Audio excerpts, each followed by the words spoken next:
Yo, my unstoppable legends, Chronos here, and you already know what time it is. Welcome back to What If Deku Had Solo Leveling System, Part 3. If you're here for insane power-ups, next-level fights, and anime greatness, then you're in the right place. Before we dive in, make sure to subscribe and destroy that like button. We're aiming for 100 likes to drop the next part. A huge shout-out to Michael Zilanka, the mastermind behind this concept. Make sure to check them out and show some love. Now, enough talk. Let's unleash the power and jump straight into the action. It was 2 days after the spar when Aizawa announced the sports festival happening in 10 days. Some students were worried of a villain attack, but he told them a lot of heroes will be there. So after the school day, the 1A students wanted to leave but were blocked by other students. What is happening? Some of the students asked. Katsumi answered, they are looking at their competition. I have a meeting soon, so I kinda need to leave. Izuku said with a sigh, seeing the amount of people there was. Wow. Acting all cocky as you defeated some villains, are we? A boy with purple hair asked. Blinking, Izuku asked, Hey, who are you? I am Hitoshi Shinso from 1C. I am declaring war on you all. Cool. Izuku then spotted a bold head. Hey, Inesa. Izuku waved at him. Hello, Izuku. How are you? Hitoshi was left baffled. The Izuku guy just ignored him. I am great. How is 1B? I sadly have a class with the son of Endeavor, and he is an ass, otherwise it is great. I feel bad for you. I know we have the better twin, causing Shoko to blush. I will talk to you later. I have a meeting with Nizu. See you, Izuku. Time skipped 10 days. Izuku was ready, he did his exercise, Rumi wished him luck. Yeah, and his army is cheering him on. He leveled up his fireball and sprint by 1 level, it should be fun. 1A were sitting in their allocated area all chatting. Suddenly an announcement came in saying to get ready. All in their P uniforms with Izuku having his armor underneath secretly, walked out onto the field. And here we have Class A from Hero Studies.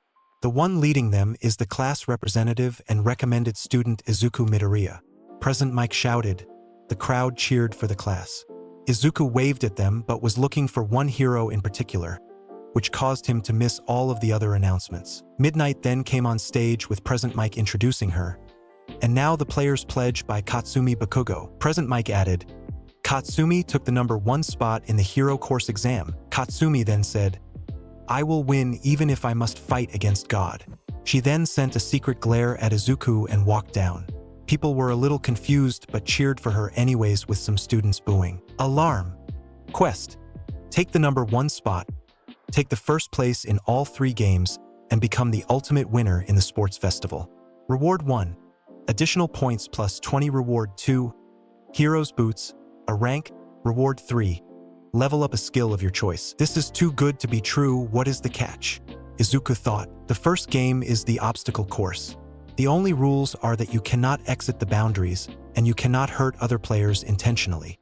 Midnight said. Inesa came up to Izuku. It is similar to the entrance exam, isn't it? It is. But there must be something more? Izuku said. This should be exhilarating, it should be fun. A bigger grin spread on Inesa's face.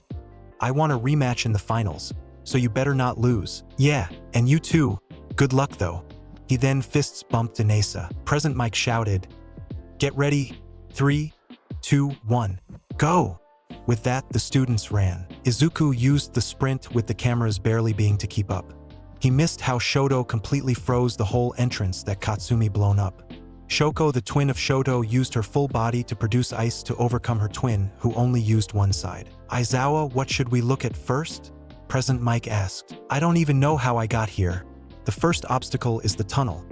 It was designed to not allow everyone out as it's getting thinner and thinner the further you go. Then they see Izuku going to the massive 0-pointers. So this is what Kaken had to face?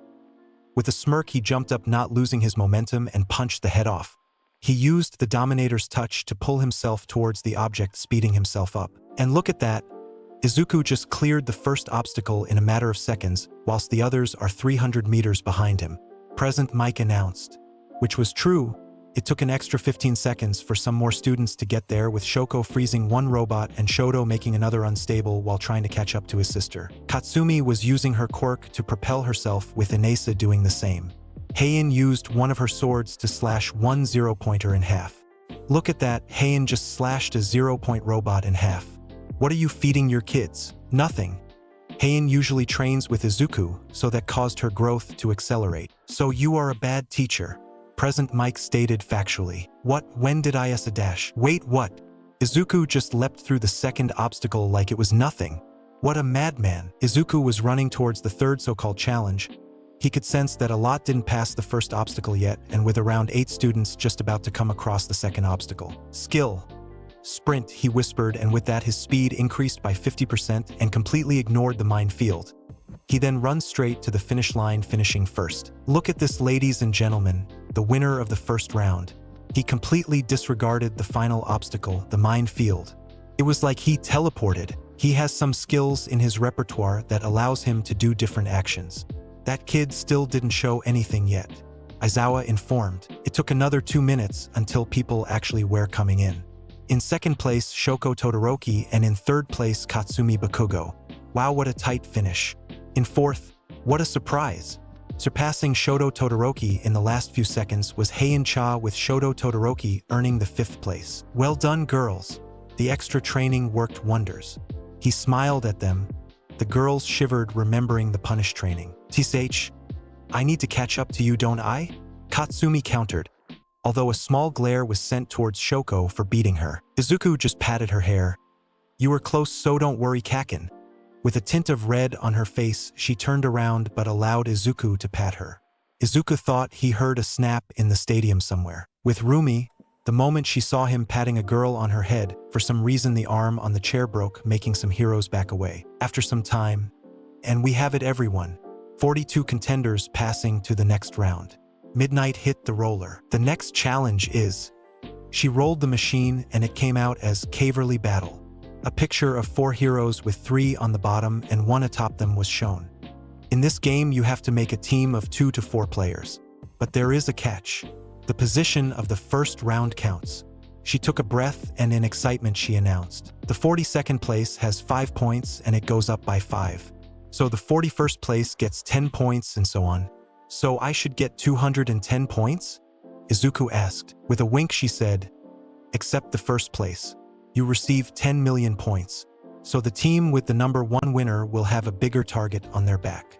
The rules are simple. You cannot knock a rider of a team on purpose, and if a rider falls of you are disqualified. You must collect as many points as possible, as only the top 16 can go through. Other classes were glaring at Izuku, with some of his class joining too. I need 1 more person minimum, Izuku said quietly, ignoring at the glares. He looked around and saw only Heian next to him. Hey, wanna be a 2-man team, Heian? She was about to ask Izuku the same, but that saved her some trouble. Sure. I would love to. Katsumi got in a team with Ejiro, Hanta, and Mina. Shoko joined up with Inesa, Tenya, and Momo. Some people wanted to join with Izuku, but he kindly declined. Some people were Uraraka and a Mineta kid from General that somehow got into the 42, knocking Aoyama out of the running. When time was ready, Heian got onto Izuku's shoulders, and with a smirk that caused the color to drain not only from Shoko's and Katsumi's faces, but from all of 1A. Ready, set, go. With that, 15 minutes started. Come forth, fluffy mages. Under Izuku, a massive bear came out, scaring a lot of people out, and then mages materialized around the duo, protecting them. One brunette looked at the bear and shouted, cute! But internally, I need to talk to him. The number of questions I have. I should ask Ryukyu to put him under her wing for the week after the festival. Izuku can summon shadow soldiers, one of them being an ice bear called Fluffy. This caused some giggles and a red-faced Izuku. His strategy is pretty good. He has defense from the ground and air. Even if someone attacks Fluffy, then it just regenerates. Shoto tried to shoot ice at Fluffy, but him fighting a more superior ice user Baruka made it easy to break with his paw.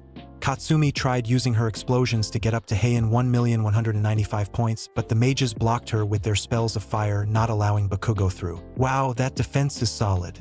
It would seem getting the 1,000,000 points will be harder. Rumi had remembered Izuku saying that he was in a C-turned-red gate with Heian and got Baruka and Fluffy. She will send him an internship offer even though she knows he will accept hers. He even promised an A rank with her, but the location is hidden until Sunday night. The 15 minutes continued with Monoma's team that included Shoto, Tetsu, and Juzo Hananuki. Juzo even tried sinking the bear, but that did absolutely nothing for the height of the bear. When it hardened, Fluffy broke out easily. That team stole a lot of points, But there was one mistake, they stole one from Katsumi. Even though defeating a god wasn't happening right now, she sure will get the points of people underneath her. Katsumi was shocked when Monoma used her own quirk against her. Recovering, she blasted the floor, creating an opening from Tetsu slip, grabbing all but one headband, which was a 45-pointer. Hanta caught her and pulled her back to the team. Shoto didn't take it well and shot spears of ice at her team, but Fluffy interrupted it easily and stumped the ground, causing Monoma, who was the rider, to nearly fall and be disqualified again. 15 minutes are over. The results are in 2. The first team was Heian and Izuku with their 1 million points. The second team was Shoko, Inesa, Momo and Tenya with 1250 points. The third team was Katsumi, Hanta, Ejiro and Mina with 1175 points. Surprisingly, the fourth team was Kendo, Ibara, Setsuna and Yui with 895 points, stopping for a second.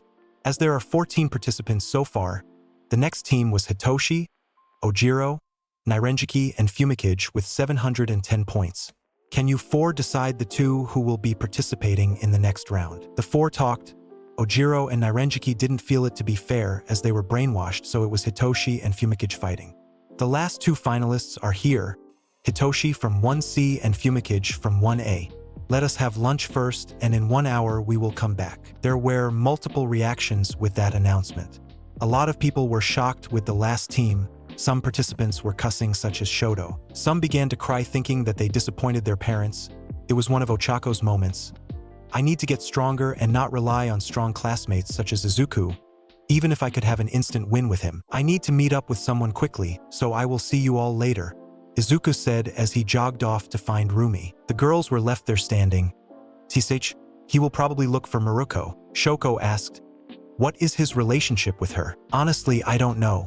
You saw the 2 going to dinner and other attractions on media. Receiving nods. Izuku is dense as fuck, so he probably doesn't know she wants him. Also, she is the one who recommended him to Yue. The girls made no sounds. Katsumi, Heian and Shoko were walking to get their food when Shoko said, I like Izuku. The others blinked. Katsumi then said, me too.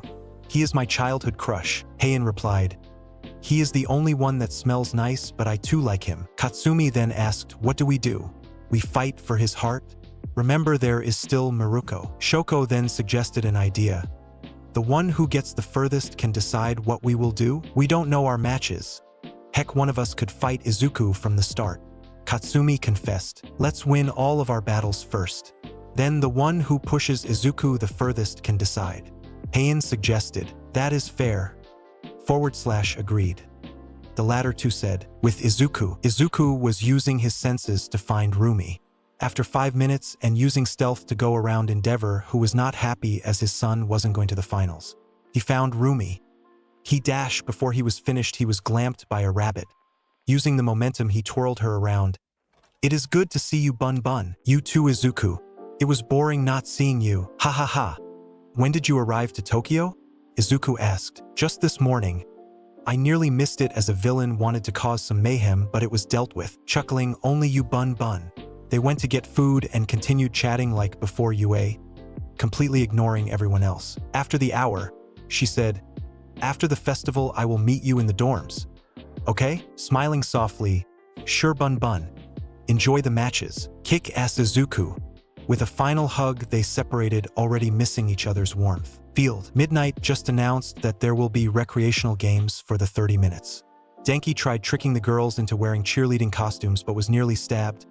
Exploded, frozen, punctured, melted, floated into space, slapped, shot and punched, so yeah.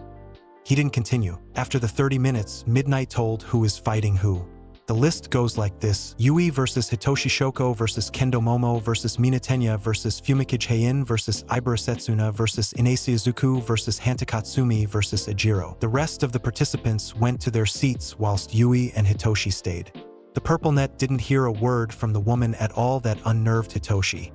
Although, there was one thought going through Hantasiro's mind: fuck. Yui versus Hitoshi. The first match is Yui Kodai, the size master of 1B, against the first student from General Studies to enter the finals in the last 6 years. Hitoshi Shinso from 1E. Present Mike introduced. That is a fair introduction, I guess? The purple-haired teen thought to himself. Quick rules. There will be no killing or maiming as our healer can't heal those injuries yet. With the crowd going into shock as a person can heal permanent injuries, but they need to be trained. Izuku leveled it up the healer to level 4, allowing some skin to regrow and other small parts of the human body. Otherwise making the opponent yield, go unconscious or out of bounds makes the one standing the winner. So are you both ready? With a nod she said, start. Shinso started to speak, but before he could the arena shrunk from Yui's quirk, making her the winner. Midnight was just as shocked. Winner of the first round Yui. Present Mike then commentated, wow guys, the size master comes out on top with shrinking the arena. Just watch it again. A footage of her quickly kneeling and placing both hands on the ground and shrinking it. How unpredictable. Who would have predicted it? Then Yui made the size of the arena back to its original size. Shoko versus Itsuka. The youngest daughter of the number 2 hero and the Ice Queen herself, Shoko Todoroki from 1A, is against the class representative of Class 1B Martial Arts Master Itsuka Kendo. Present Mike introduced them. Are you two ready? Midnight asked. Itsuka said yes whilst Shoko nodded. Then, start. Due to her being pissed from her old man, Shoko froze the floor with Itsuka being covered by ice all around. What? Itsuka asked, a little shocked. Wow, another quick finish, winner Shoko, Midnight announced. Like Midnight said, a quick finish by the Ice Queen even though she isn't cold-hearted. I don't think you should be announcing anymore, Aizawa muttered. Izuku asked a question, who pissed her off? With no one answering, with Katsumi and Heian shaking their head. I will see her then. Izuku was walking down to find Shoko, which after a minute he did. He could see rage in her eyes, so knowing one thing he hugged her. This surprised her but let the warmth of Izuku calm her down. Everything okay? She didn't say anything. Was it the number 2? She nodded. Want me to throw him out of UA again? She shook her head. Want to talk about it? She once again shook her head. Climb on my back. I'll take you back to our sitting area. But she shook her head again. Stay here for a while. Nodding his head, he was stroking her head lovingly for some reason. From this moment she knew she had to win to get Izuku. Okay, let's stay. Momo versus Mina. We have our first recommended student in the finals, who is the vice president of 1A Momo Yaoyorozu against the pink alien of Acid Mina Ashido. Yeah, you shouldn't announce people. Aizawa muttered once again. You girls ready? With 2 yes she shouted, and begin. Mina sprayed acid at Momo instantly, with Momo creating a shield with some spray flashbangs. Momo threw her spray flashbangs that have an alkaline solution to cancel out her acid, but the bang paralyzed the pink head a bit, but not for Momo to take advantage. Mina tried to skate away with some of body being covered in the base solution. Wow, trying to cancel out my acid. Interesting. Momo threw 3 more canisters, but Mina expertly dodged them using her dancing practice for use and ignored the bang once again. Creating a bow staff, Momo went for close quarters, but realizing after 30 seconds she couldn't do it. She created a capture weapon and shot it at Mina, who melted it with her acid, splashing more acid around in a higher concentration. Momo understood that Mina is trying to block her. Smirking, the creation girl created a different canister with a different chemical and threw it. Mina shot them, but it was what Momo expected, and the 5 canisters exploded into some bubbly substance that covered Mina completely. With the moment of distraction, Momo hit the back of Mina's neck, making her go unconscious. With the first knock out of the finals, Momo wins. Midnight announced. You could hear fighting in the commentator box, then Aizawa announced. Momo Yaoyorozu used her quirk creation to cancel out Mina Ashido's acid quirk. With the final attack, Mina was distracted long enough for the final blow to occur. With Shoko and Izuku feeling better, he received a nod. Want to get back to our sitting area? Nod. You are not going to walk? A nod occurred. Then a sigh, and Izuku turned around and lowered his knees. Hop on. With a smile, she jumped on and went to the seating area. They did see Tenya leave for his match and wished him good luck. Tenya versus Fumikage. Some mic strapped Aizawa with his capture gear and continued to announce. Our next match is against 1A students. The fast and serious Tenya Ida against a sentient quirk user, Fumikage Tokoyami. You boys ready? Midnight asked with her teasing voice. She received 2 nods. Begin. With that, Ida used his engines and sped to kick Fumikage, who blocked with his dark shadow. It was a cat and mouse game for 30 seconds, with Dark Shadow trying to catch Ida but the speedster being too fast to catch. Ida was planning on using it against Izuku in the cavalry battle if the said boy didn't use his shadows. Recipro burst, with that his speed increased exponentially, surprising Tokoyami for him to be kicked in the stomach. The kick should have gotten him out if Dark Shadow wasn't around. The said being caught Tokoyami, who went straight to Tenya, who couldn't move. The said Shadow then picked Tenya up and launched him out of the ring. Winner by ring out, Fumikage. Midnight announced. Tenya Ida used a move that he knows wouldn't allow mobility to come to him after he used it. He forgot that Dark Shadow was there, which allowed Fumikage Tokoyami win. Aizawa explained, somehow getting out of Mix's poor attempt at stopping him. Good luck, Heian, Izuku encouraged her. Thanks, Zuku. This caused Izuku to blink and had a slight blush at that. Heian versus Ibara. The next match is the 1B assassin Ibara Shiozaki against the sword mistress of 1A Heian Cha. Mike announced. You cannot call people assassins, Mike. Aizawa muttered. You girls ready? Getting a yes and a prayer, she sweat dropped. Ready, go. With that, Ibara shot vines from her head towards Heian. She produced a brown sword that started to cut the vines up. The greenette then started producing more vines and having some go underground. Sadly, though, the dance of Heian was too deadly to allow some measly plants to touch her. She continued cutting it with Shiozaki, trying everything to get Heian in submission as she was the child of God. Heian wasn't having it and rushed at Ibara and then cut her hair to have a lower length than to her shoulders, then pointed the sword to her neck. Do you yield? Heian asked, sighing. I yield. Your quirk was a perfect counter to mine, Midnight announced. The winner of the 5th match is Heian. Present Mike started to explain. Heian Cha's quirk allows her to produce any sword. This time she used a sword for plant cutting, as Ibara Shiozaki quirk powerful in her own right, getting in the top 5 in the entrance exam.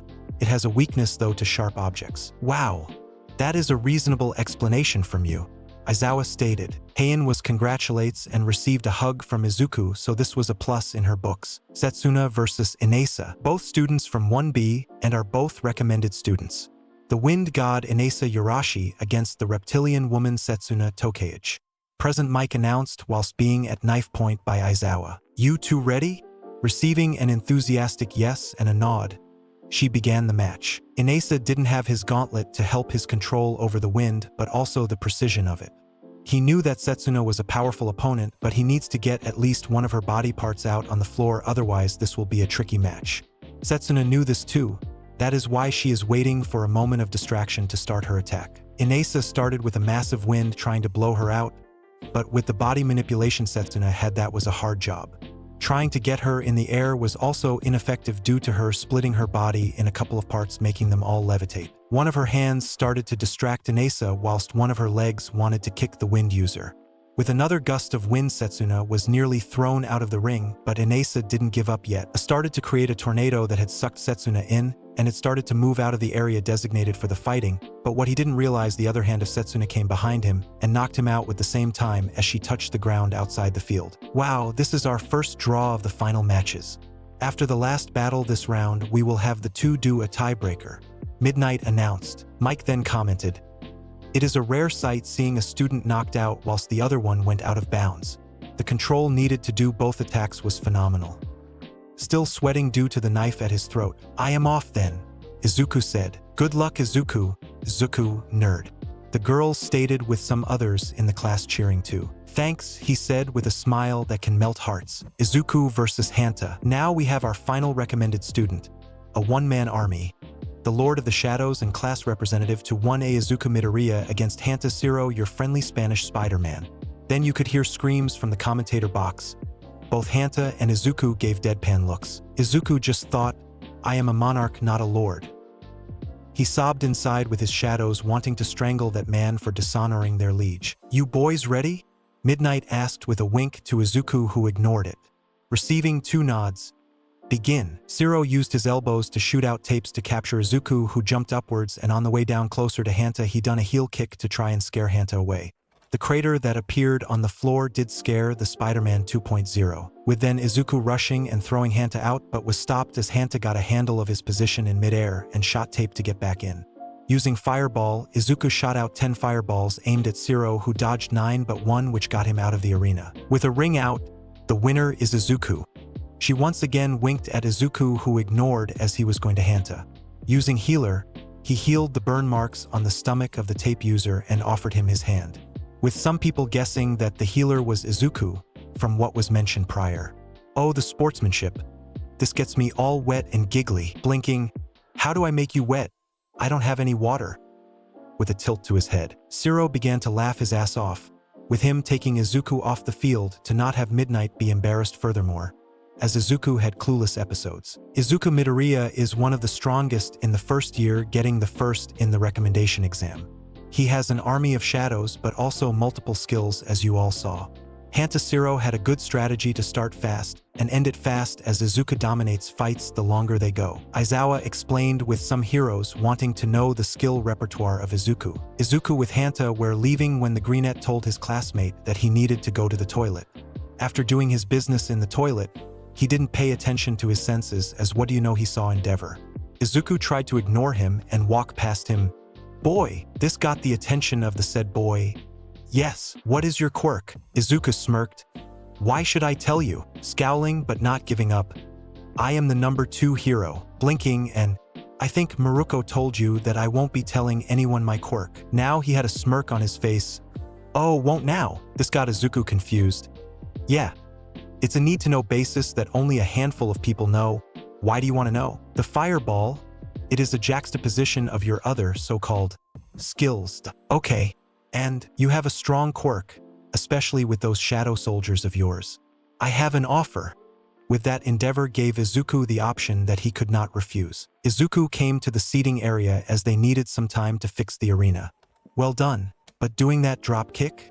Was it necessary? Heian asked, ignoring the laughing Katsumi from what Izuku said to Midnight. This broke Izuku out of the thoughts he was having about what Enji proposed to him, and he could not even back down. I forgot I had that much strength, Izuku said sheepishly, as he saw his strength being 188. They gave a deadpan expression back. Oh, and good luck, Kakin. Ejiro has been training his new form, so it will be harder to beat him. He offered her his fist. She hugged him instead and said, I will kill him anyways, so it doesn't matter if he lasts longer. It was Izuku's turn to give a deadpan expression. Katsumi versus Ejiro. Now onto our last match of the first round. We have the explosive queen that only one person can tame, Katsumi Bakugo, against the unbreakable defense Ejiro Kirishima. I will blow you up one day. That is a promise. Katsumi growled with her eyes twitching. Ejiro just thought it was a lame introduction. Then some sounds as screaming came from the commentator's booth. Katsumi just grinned at the sounds. Are both contestants ready? Ejiro hit his fists together with a nod and Katsumi shouted, yeah, ready to kill a fucker. Ready. Go. With that, Katsumi and Ejiro activated their quirks. Katsumi used her quirk to propel her towards Kirishima, but she went upwards at a 30-degree trajectory. Kirishima knew that if he gave her a chance, she will use it. Katsumi was the second strongest in the class with the second fastest reflexes. She then put more nitroglycerin into her palms and shot down to Kirishima with a grin. Holding the wrist of the other hand, she shot a massive explosion at the manly man. The only thing that done was move him backwards. Exploding backwards by a meter, she started to shoot explosions at Ejiro. Kirishima actually had to go into his ultimate defense form and tried to come up to Katsumi and punch her, but that failed too. "Tsh, I have to use that," she muttered after 20 seconds of the onslaught. Now the explosion user propelled upwards by about 40 m, then went down with a massive rotational force and shouted howitzer impact. A massive explosion occurred that made some damage to her hands, but looking at what she caused made her grin. Kirishima wasn't so lucky. Yes, he was in his ultimate defense form, but training it for around 2 weeks wasn't enough for him to last that long, which made him go out of the ring. Ejiro is out of the ring. Katsumi is the winner, Midnight announced. What an explosive finish, ladies and gentlemen. Katsumi used her opponent's weakness for long battles for her advantage and became a spear whilst Ejiro was a shield. Ejiro discovered a new part of his quirk recently that makes him an absolute defense, but the amount of energy used is still too much. Katsumi was congratulated and forced to be healed by Izuku as he wanted to fight her at her best. He promised the girls that he will be using his own strength as not to rely on his army completely, which the girls understood. Setsuna and Inesa round 2. We are back with who will go to the next stage. Setsuna against Inesa. Midnight, what is the battle? Present Mike announced. For this round, the two contestants will have a battle with their thumbs. A left-hand thumb war. she announced. The two contenders looked serious, so serious that if a glance could kill, they would be able to do that, but no killing intent occurred. They are also a little worried as both of them are right-handed. Are both ready? They nodded their heads. Interlink your left hands together. MHA. Ready? Set. Go! With that, an intense battle of their left thumbs happened. Setsuna was making her thumb levitate whilst Inesa was pushing the wind to make her thumb go back. With a sudden increase of wind, the thumb came back under Inesa's finger, and it stayed there for 5 seconds, giving us the winner. And look at that. After an intense match, Inesa is the winner. Now we will be going into quarterfinals. The matches will go like this. Yui Kodai versus Shoko Todoroki Momo Yaoyorozu versus Fumikage Tokoyami Heian-cha versus Inesa Yurashi Izuku Midoriya versus Katsumi Bakugo Yui x Shoko. Both women can end the fight in mere seconds, but who will come out the winner? Yui Kodai against Shoko Todoroki. For some reason, present mic sounded nearly dead, but used an exited voice. Both girls ready? Asked Midnight with receiving 2 nods, she announced. The first match of the quarterfinals begin. With that, Shoko shot out ice for Yui to concentrate on it, not the floor. Even though Yui doesn't show many emotions, she had a light smirk as she used her quirk to make the ice smaller and caught it with her hand and threw it back at Shoko. At the middle of the flight back, she released it back to the original size with it, hitting a newly formed ice wall. But what the ice girl didn't expect was her footing to be missing, as Yui stood up with the arena just under her foot. Shoko tried to not fall, but to no avail. Winner by ring out, Yui. Midnight announced as Yui helped Shoko on her feet, then once out of the area of impact, she reversed the size of the arena. Once again, Yui used her quirk to make the arena floor smaller, causing her to win. It sure will be a hard to win against her, Mike announced with some energy coming back to him. There was one person who was even more angry. Not only his son didn't make it to the finals, but his failure of a daughter just got disqualified. He knew his plan would work. Nice match, Shoko, Izuku commented, but was a little surprised she sat next to him with her head of his shoulder. You okay? With a nod, Izuku looked over the next match, not seeing the 3 twitching eyes. Momo versus Fumikage. Now we have the creation woman Momo Yaoyorozu against the emo bird Fumikage Tokoyami. Now we could hear more strangling and kicking with the sound of stop announcing. Are both contestants ready? Namuri asked. Receiving 2 nods, she continued. Ready, set, go. Momo created a shield and a bow staff just in time for Dark Shadow to come and attack her. The recommended student tried to think of the best way around it, but couldn't and only could make more shields to protect herself. After the 3rd hit of Dark Shadow, the shadow backed down, making Momo think she had a chance but was stopped by Midnight. The winner by ring out, Fumikage. The bird boy bowed to Momo and left, leaving her devastated. Fumikage used his quirk to his advantage by giving hard hits. Momo, on the other hand, wasn't as fast as Dark Shadow to exit from his larger area of occupation pathway. Aizawa explained. Izuku tried and console her, but was stopped by 3 girls holding him until Heian have to leave for her match, making only Shoko and Katsumi stay with him, holding him down, not wanting to get a bigger competition. Heian versus Inesa. We have Heian-cha from 1A against Inesa Yurashi from 1B, Aizawa announced. Both ready. Receiving an enthusiastic yes and a nod, she continued. Go! With that, Inesa created a large wind, trying to make Heian go out, but she made a sword and stabbed in the ground, not allowing her to go backwards. Using this opportunity of slight shock to her advantage, she created another sword that gave her some protection of the wind, but continued to her target. Inesa, on the other hand, saw this and made a small tornado to lift him up and shot gusts of wind at her. The Wind Boy knew that in close combat she would dominate him, and he doubted Chain had any long-range options. The fight continued like this, with Chain throwing short swords at Inesa to make some damage. Getting a suicidal idea, Inesa dived straight for his opponent, with her making a dull sword. When she expected him to punch her, she did not expect the force that he brought down to her to cause her to get into the sky. Inesa smirked and pushed Chain out of the arena. Wow, what a finish! The winner by ring out, Inesa. Midnight finished with a blonde kid yelling 1B supremacy, even though there will be 2-1A and 2-1B in the semifinals. Inesa knew that close quarters with Heian is suicidal, but using what Heian thought that he want to surprised her long enough to make her go up in the air, allowing Inesa to win, commented Aizawa. When Heian came to the stands, she went and hugged Izuku, not because she was sad, but due to his comfortable smell. Let's show how a fight's supposed to be, nerd, Katsumi announced to Izuku when they started to walk down. Did I win the bet? as I am the only one fighting him. Couldn't said it better, Kaken. Oh, she loved his new confidence. Not saying she didn't love him before. Izuku versus Katsumi. Now, ladies and gentlemen, the fight against the Shadow Monarch Izuku Midoriya against the Explosion Queen Katsumi Bakugo. Mike announced somehow. Izuku thought he sensed Baruka leaving his shadow before his match to tell Present Mike something. Not knowing that Baruka nearly froze Mick's balls off to make him tell that Izuku is a monarch, not a lord. It was one of the most terrifying moments in Mick's career. Katsumi just grinned. With a wink to Izuku, Midnight asked them, "You both ready?" With a nod from Izuku and a hell yeah from our bomber, she continued, "And begin." With that, Katsumi rushed at Izuku with the greenette running towards her. At the beginning, they used hand-to-hand combat with Izuku throwing Katsumi over his shoulder, but she then used her explosions to get closer to Izuku. With the skill Stealth, he disappeared from her senses, and with going behind her, he used skill Fireball and created 10 of them, losing 500 MP, but he wasn't worried of the 716 MP loss. MP 2129/2845. With her amazing reflexes, she dodged all of the fireballs, but that is what Izuku expected from her. He smirked and shouted out, "Come on, Kaken." He could see her eye twitch and started to rain down explosions left, right, center. With his agility being 170, he was happy. Added to the physical damage reduction and pain nullification, he was good to go.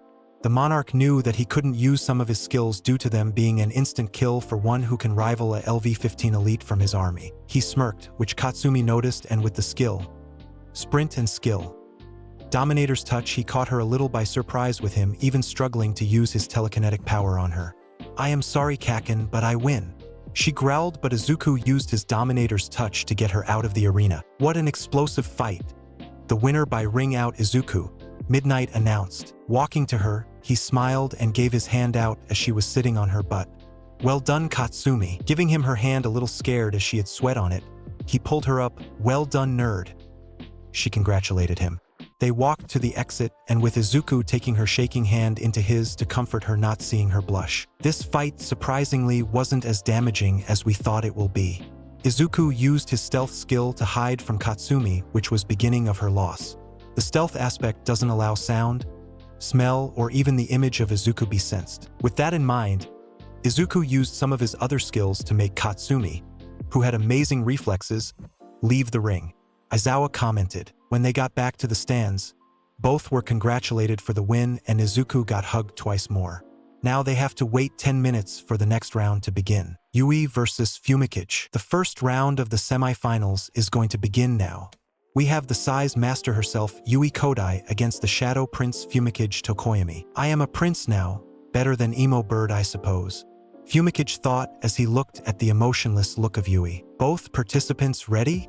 They nodded, and she said, "Begin." Fumikage knew the strategy. He and Dark Shadow trained only 10 minutes, but it should do it. With Yui doing the same as in her other matches, kneeled down and placed her hand to make the arena smaller. Dark Shadow came from his master and went underneath him, lifting him up. Yui didn't let this stop her. Picking up some pebbles and sand of the ground, she threw it at Fumikage, expanding the size. Dark Shadow protected him with punches, destroying the boulders. But Fumikage could feel himself wobbling. "My hero costume would be better to try this move, but oh well." He then spoke up to his friend. "We need to get her out of the arena. Let's do it, partner." This caused a smile to appear on Fumikage's face. Took over a minute to get close to Yui to not be hit by anything. When he was close enough, Yui released the arena to the original size and ducked, missing the punch. Leaning backwards, she threw some sand granules, then expanded it, causing two to hit Dark Shadow. This caused a screech to erupt from Dark Shadow, causing some anger to boil up. Yui too realized it with her widening of her eyes. She tried to jump back but was hit on the side by a very fast-moving hand of Dark Shadow that threw her out of the arena into the wall. Winner by ring out, Fumikage. Now we have our first finalist, Fumikage Tokoyami. Mike announced. Aizawa continued. Fumikage knew that he couldn't win against Yui without having a flying option. So after his quarterfinal match, he started to plan and nearly at the end figured out how to fly using Dark Shadow. Yui, on the other hand, had a solid plan and would have won if Dark Shadow didn't become aggravated. Inesa versus Izuku, our second semi-final match against two heavy hitters. Izuku Midoriya against Inesa Yarashi. "Let's have a fun match, Inesa." Izuku spoke up. "Let us do it, Izuku," Inesa shouted in glee. Midnight smirked You ready, boys?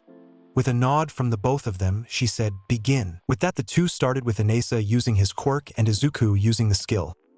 Dominator's touch, the both forces cancelled out with neither of them budging from their spot. Both smirked, and with that Izuku made use of his strength and jumped at Inasa. But with the skill.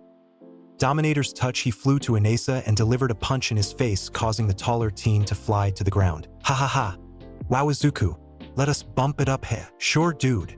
Izuku smiled. With that, Inasa started to make a large tornado with Izuku in the center of it. Flying up, he could see Izuku still smile. Izuku just said 3 words, "Come forth, Baruka." With this, a shadowy figure of an elf with blue skin came out that nearly made Mike piss his pants. Please use ice to make Inasa come down. Baruka did just that, a massive ice structure that broke in the tornado and about to his Inasa, causing him to stop the whirlwind of ice and wind.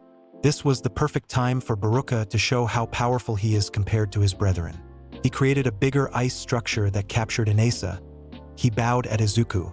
Thank you, Baruka. With that, the shadow came back with Izuku thinking, I need a skill to capture villains as I don't want to rely on my shadows too much. Wow, Inasa, can you move? With a shake of the head, Midnight said, the winner of this match is Izuku. Also, can you break him out of the ice? Izuku nodded, went to Inasa and punched the ice, making it into smaller pieces that flew everywhere. Well done, Inasa. You made me use my most powerful shadow. Izuku whispered to Inasa, who just smiled. There you have it. Izuku Midoriya advances to the finals to face Fumikage Tokoyami. The shadow you all saw is called Baruka and can control ice, which captured Inasa. Fumikage versus Izuku. During the 10-minute break, both were strategizing. With the smirks on both faces, they are seen standing opposite each other. The one who controls a shadow of the night against the summoner of shadows. Who will win? Fumikage Tokoyami or Izuku Midoriya? You both ready? Midnight asked. Receiving nods, she continued. Then let the finals begin. Fumikage. Receiving a nod from the Birdman, Izuku continued. How about Dark Shadow against Igris? He really wanted to fight Dark Shadow from the moment he saw you quirk. I shall accept this duel. With Dark Shadow coming out of his master. The one who gives in first loses the match? He received a nod from Izuku. Come forth, Igris. A tall Soilder came out with a massive sword. You ready, Igris? Receiving a bow, he then stood at attention. Go! With that, Igris and Dark Shadow went to each other. There were slashing, punches, and scratches, with neither giving ground. Izuku theorized that Dark Shadow was actually a pretty strong entity, but Fumikage didn't unlock all of the power yet. With a punch onto the head of Dark Shadow, it went back into Fumikage, then went back out. Finish it, Igris. Dark Shadow, finish this. With those words to the shadow entities, both of them caught a second wind with their speed increasing exponentially. But you could clearly see Dark Shadow losing. It was only after a minute where Dark Shadow came back to its owner and said, He is too powerful, Fumikage. Igris stood back. As with our deal, you win Izuku and Igris. The next thing Igris done surprised Fumikage, Izuku and Dark Shadow. He bowed at a 45-degree angle and went back into Izuku's shadow. Igris level increased from LV.17 to LV.18. There you have it. The last match between summons. The winner is Izuku Midoriya, with Fumikage Tokoyami becoming second. Midnight announced, with the crowd going crazy. Alarm! Quest. Take the number 1 spot is still incomplete. Does that mean? Izuku's eyes widened. Why, the rewards were pretty good. What an interesting match. Igris against Dark Shadow. Then he stopped for a moment, looking at what is happening. Is this Maruko? Is she jumping? Oh, she jumped. She jumped. Izuku looked up and saw what was going on. With a small gulp, with Fumikage backing away. Maruko, or otherwise known as Bun Bun, jumped straight at Izuku with her arms and legs open wide. Izuku opened his arms, ignoring Mike as he caught Rumi, not even budging away.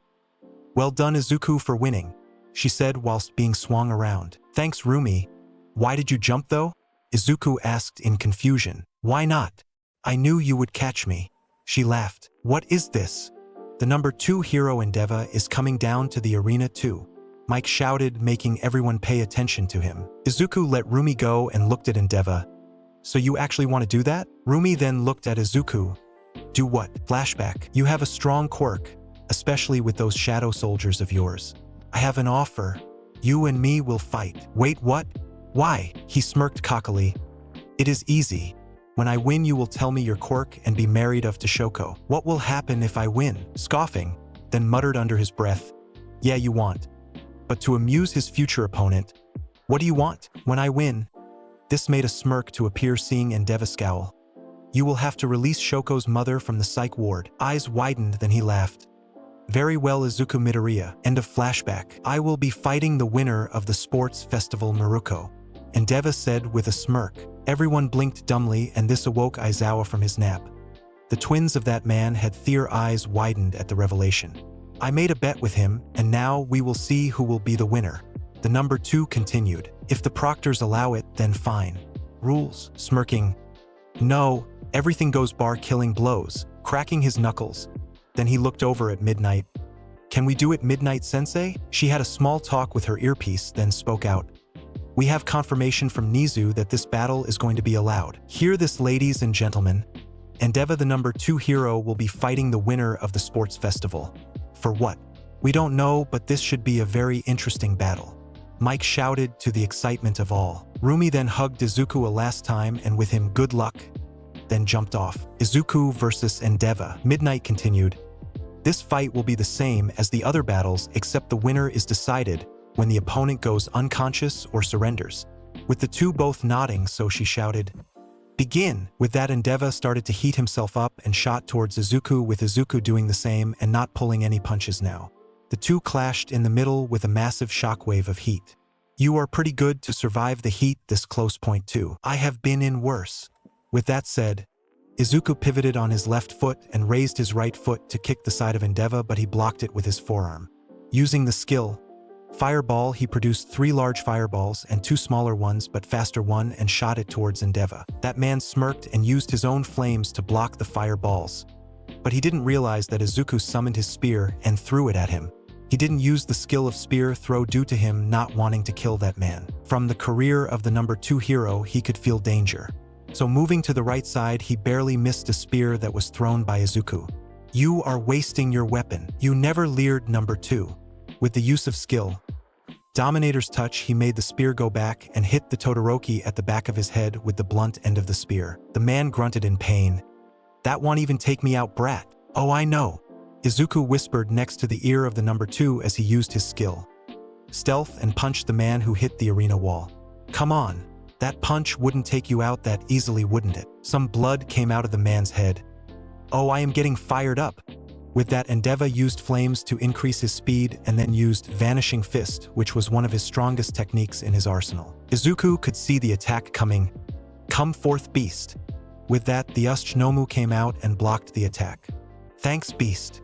With a bow, he went back into the shadow. You really are trying to kill me? Using one of your strongest attacks. As he had some burns on his skin, using the skill Healer, he healed it up pretty quickly. Tisk, with the failed attack, both went in and tried to get a hit on each other. Eventually, Izuku was once again burnt as his pea shirt was burnt, allowing people to see his body, making Izuku hear some cat calls. Endeavor wasn't unscratched either. He was pretty sure he had broken a rib or two, and there are a lot of bruises on himself. Jumping back to think of a plan, he smirked. Hell's Curtain. With that, a wall of fire that would make Madara Uchiha proud was sent out to Izuku, widening his eyes. Baruka, come forth. Knowing what his master wanting him to do, the elf created a massive ice wall to protect his liege from the fire. Baruka, you wanted a strong opponent. Here is the number 2 hero. Do what you like, but don't kill or maim him. With the creepy smile and a bow, Baruka went and started to fight the number 2. Endeavor once again, Tisk, then started to provoke Izuku. Once again, you are hiding behind your soldiers. You are weak. Then he felt pressure, a shit ton of it. Skill. Bloodlust was used. Baruka, I hope you had your fun as I will have mine. The said shadow knew what his liege meant and gave him access. Skill. Dominator's touch. I am sure you remember this, Endeavor. With that, he used the power and threw Endeavor as a ragdoll. Then, making sure the man couldn't fight back, he summoned his dagger and put it to his neck. Give up, number 2. He couldn't even say a word. He did fuck up. Gotten beaten by a teen the same age as his daughter. Midnight could see that Endeavor couldn't do much. Winner is Izuku Midoriya. With that, the crowd cheered. Izuku then used skill Healer to heal as much as he could on that man, which greatly surprised him, and then left to see Rumi. Awards. After Izuku left to find Rumi, the both then chatted with Izuku getting a new shirt so the females wouldn't look at him. They ate some food and Rumi then mentioned that she will see him in his dorm. The place where medals would be given had a podium with 3 levels with numbers imprinted on the base of it. Inasa and Yui were seen on number 3, with Fumikage on number 2 and Izuku on top the number 1 spot. Midnight then announced, "The one awarding the medals today is All Mig Dash." She was cut off by a yell, "I am here." The big bouffon All Might announced, "Oh, sorry about that, Midnight." He then took out the bronze medals and came up to Yui and Inasa. Looking at Yui, he began, "Well done for getting 3rd place, Yui. You have done well. For the future, think of using different materials than sand and concrete as it might help." She nodded as she was given the medal with an awkward hug by the number 1. He then looked at Inasa, who had a blinding smile. "Well done, Inasa. Your wind was really powerful. I would recommend that you try and improve your close-range combat and the power of your wind." With that, he finished with a hug. "Thank you, All Might." He bowed with a 180-degree bow after the hug. Izuku sighed at his friend's antics, and then used his skill, Healer, and healed the forehead of Inasa. He received a grateful smile back. All Might moved to Fumikage. "Well done for getting 2nd place, Fumikage. Your skill with Dark Shadow is impressive, especially with the last fight. Continue improving your air mobility and you would be unstoppable soon." Then he hugged him and patted Dark Shadow with giving him the silver medal. Moving to the 1st place. "Well done, Izuku, for winning the sports festival and beating Endeavor. I would recommend having a long-range attack as you seem to be missing that." He then hugged Izuku and gave him the gold medal. He heard a "thank you" from Izuku. Turning back to look at the crowd. "Worry not. Train and you can have a chance in being on the podium. I think we should shout an encouragement. Ready? Plus ultra / well done for trying your best." There was an awkward silence. What? They did try their best. With a lot of face-palming. That day was one to be talked about as a 15-year-old beaten Endeavor in front of a stadium full of people and left like it was nothing. It was after an hour since the awards ceremony when 1A came back to their dorms.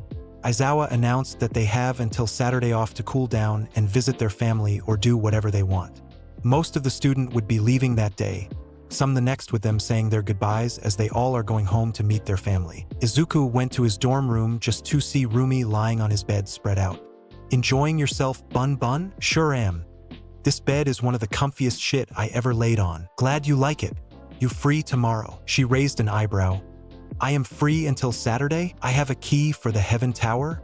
It is an A-rank gate, but it will take us some time." She looked at him. Then a predatory smirk appeared.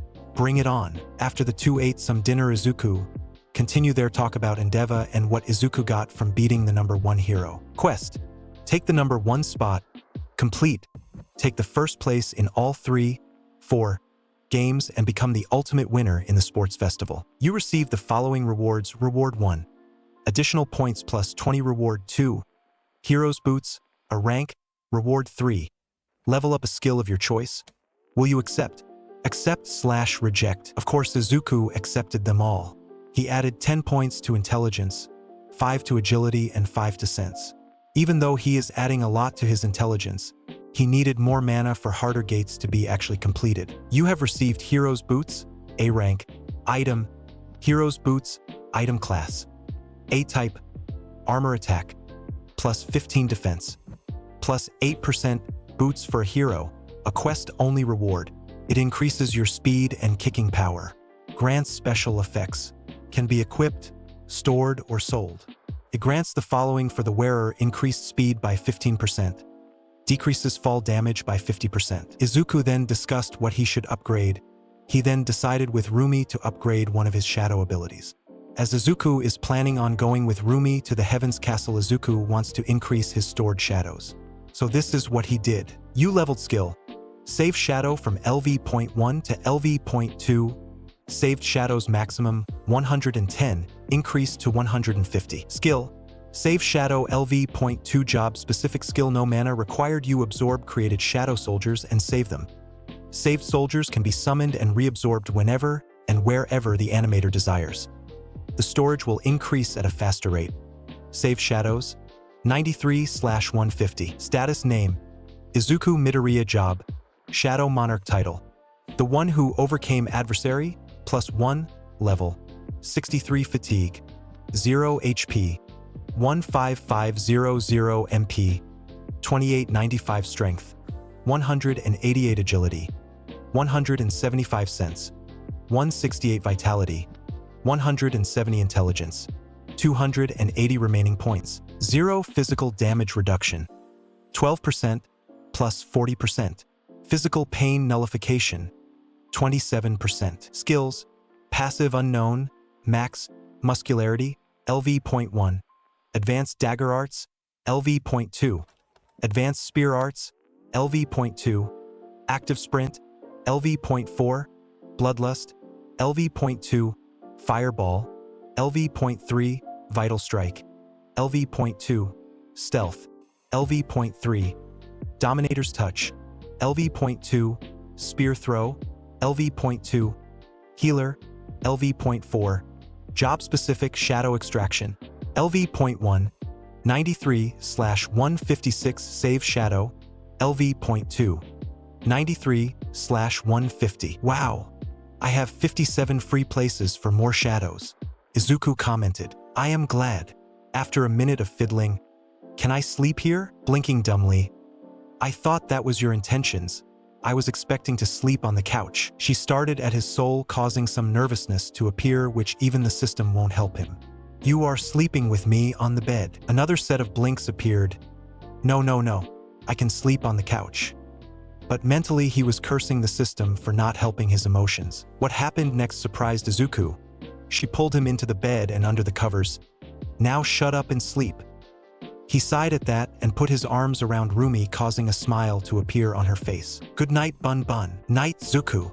With that, the two went to sleep, not knowing that Jiro listened to them, as that part of Izuku's bedroom wasn't soundproof. Next day, it was just past 7 a.m. when Rumi woke up. She blinked the sleep away and questioned why her pillow is warm and soft. Looking to the side, a small blush appeared, remembering how she pulled Izuku to the bed. Rumi had to admit it was one of the best nights she had. Therefore, she decided to put her head back onto his chest and fell asleep. It was over an hour when both woke up. Izuku with Rumi then did Izuku's exercise. After that, Izuku made some breakfast with his new kitchen that he loved. It was a classical kitchen which allowed 3 people to move freely with high seats near a counter for drinks or food. Izuku also got another C-rank gate key, but apparently it is a high C rank. We need to go to Endeavor's agency entrance to actually enter the dungeon. Izuku said that as he produced the Heaven's Castle key. Cool, let's head out. What are we expecting? We are also lucky that he is out of commission for another 2 days. Nodding. Last time I fought against an Angel St. Peter, to be precise. Though he was 20 levels higher than me at that time, and I am, at least my levels is 3 times higher. She had a small gulp, but Izuku continued, I will protect you, so don't worry. You can also use the Dominator's touch skill you received. She gave a grateful nod and went to inform Aizawa that they were heading out. Underground location. A man who's seen the Japanese civilization go up and down was sitting rewatching one individual. How? He a quirk that allows him to see electronic screens. Doctor, what do you think? A shorter man that looks like the doctor that ruined Izuku's dreams answered. From what Tamura and Kurogiri reported, they are shadows that use the boy's energy to regenerate. How he gains the shadows is currently unknown, but it is fascinating that he has multiple so-called skills which I believe are quirks or something to do with his quirk. I see. Can you tell me more about the boy? Izuku Midoriya, only family is working in America. His quirk awakened after All Might accidentally used a wider attack than needed, which caused the Potato Man to laugh. Apparently his quirk is called Adapter, but I believe it is only a partial part of the boy's quirk. We only know of 4 shadows that are confirmed being at least a rank. The names are Fluffy, Igris, Beast, and Baruka. It is confirmed he has mages, knights, and some other shadows, but they are C and B rank at best. But the thing that caused me the most interest was the healing quirk. It seems to rebuild the body from a cellular level. Interesting, absolutely interesting. What I would do to get his quirk. If I believe what I think how he can get his shadows, he can truly be a greater threat to us than All Might or his successor. I agree, Lord All for one. After Aizawa agreeing with the 2 leaving but promising that Izuku will take Aizawa to the C-rank dungeon sometime in the future, the both then left. The duo had a couple of options of travel. As Rumi was in her civilian clothes, they decided to take her car to park near Endeavors. It took some time, but they managed to sneak into the entrance where the gate was to appear. The agency was currently run by the sidekicks, so that was a small bonus. Entering it, Rumi couldn't help but be in shock at the beauty of this dungeon. Then she saw Izuku go up to the dead saint where he tried to extract the shadow. You failed to extract the shadow. You still have 2 chances remaining. You failed to extract the shadow. You still have 1 chance remaining. You failed to extract the shadow. This shadow cannot be extracted at all. Damn, I cannot extract him. Izuku muttered with Rumi patting him on his shoulder. I think it was left too late. Then they started to walk to the top of the staircase with Izuku getting the key out of his system. They couldn't see past the gate as all around them was the air. The freedom. Item. Heaven first floor key, item class. A-type. Key, a key that can open the heaven gate's door. Obtained by killing the gatekeeper. Would you like to use the key to enter? Y/N. Then the gates flew open with some magical dust getting out which abstracted vision for the both of them. A quest has arrived. A quest just popped up. Izuku informed Rumi with him telling what has been given. Normal quest. Collect angel souls. Part 1. Heaven's castle is filled with angels. Hunt down the angels and collect their souls. Beware of angels with more than a pair of wings. Quest completion requirements 10,000 angel souls. Reward S. Reward 1. Item of your choosing. Reward 2. Bonus stats plus 20. Reward 3. Hidden reward. It is similar to the one at the sports visitvals, but this time we have to collect 10,000 souls. The rewards are amazing though, Zuku Rumi stated. I agree, even though some are billions of gold worth objects. I need to think about it when we complete it. They continued to walk. I can't even sense any monsters. Then his and Maruko's eyes widen at the sight in front of them. The ground was filled with water, but for some reason they were able to stand on it. The reflection of the water allowed to see the white puffy clouds that flew peacefully above their heads. It was truly a breathtaking sight. A field-type dungeon. I didn't expect the dungeon to be a field-type. Rumi commented. Me neither, but I think it recreated Tokyo at some extent. It is similar to the Red Gate though. Then he heard something. They are coming. You can obtain 1 soul per angel, but there are angels with multiple souls in upper floors. There are multiple floors, Bun. But let kick ass. Will 2 days be enough? She asked. I have no idea. With that, the two got out their weapons, a dagger and a spear, and started to attack angels with a pair of white wings and blank faces. It was similar to passing a hot knife through butter. The duo started to kill them with ease. You defeated 3 low-grade angels. You received 100x3 EXP. You received x3 angel souls. You have a partner with you? All of their kills will add to yours. EXP required until next level up. 58,700. There is an experience indicator now. How convenient. He then looked over at his partner and sweat dropped with her smashing the angels with her legs. With the girls, all 3, Shoko, Katsumi and Heian met up in the dorms to meet Izuku. They couldn't find him. They asked Aizawa, who in turn told them he was out with Maruko. Katsumi growled. He took her to a gate, didn't he? Yes, he did. Izuku told me that he will be back before Saturday for our lesson. Did he tell you which one he at least went to? Heian asked. The Heaven's Castle. Aizawa stated. Heian's eyes widened. Oh my! All 3 looked at her, so she continued. He received the key by fighting an S-rank boss. He said he lost his arm in that fight, and the only way he won was by him not using his status recovery. Will he get more shadows? Shoko asked. I think that is why he is going. Less than 2 weeks ago, the Korean Hero Association agents came here and informed Izuku, Aizawa-sensei, Nizu and myself about gates that have a possibility of naturally being opened. At that convenient moment, a mouse god appeared, scaring the living shit out of the students. It is good that Izuku is doing it, as we believe that those gates will be a common occurrence in the future, and Izuku wanted to be able to deal with S-rank dungeons without risking anyone else's lives. With the Rabbit Gamer duo, we still got a long way to go. Rumi, you defeated a low-grade angel. You received 100 EXP. Collected angel souls. 329/10-000. Item. Low-grade angel wings. Item class. None type. Junk 2 wings on a low-grade angel's back. Angel wings are used as materials for high-grade magic and fetch a high price. So 329 wings, that should give me a lot of gold. Izuku mused to himself. At this rate, we won't get any further. Rumi informed her partner. I agree, we have been here 3 hours and I still haven't leveled up one bit. Then he got something out of his inventory. I have a permit for the next floor. Item. Entry permit item class? Type? A permit to enter the second floor of the Violin level. Usable in floor movement magic Surlcy on the first floor. Violin? Wasn't it one of the 7 levels of heaven? Questioned Rumi. Yeah. Violin, but it seems there are multiple levels to each floor. Let's move to the second floor. I think it is where the bright light is located. Izuku agreed with her. All bears and archer elves, please come forth. With that 20 ice bears and Fluffy came out. Bun Bun, let's get on Fluffy. All archer elves get on another bear. Shoot down any angels, otherwise bears, let's get to the next floor. With that, Izuku jumped onto Fluffy with Miruko right behind him. When Fluffy started running, then Rumi hugged Izuku's chest for stability. Damn, those are annoying. Izuku muttered whilst the bears were barreling down the angels. With Ida, brother, I think I might have found a way to help you.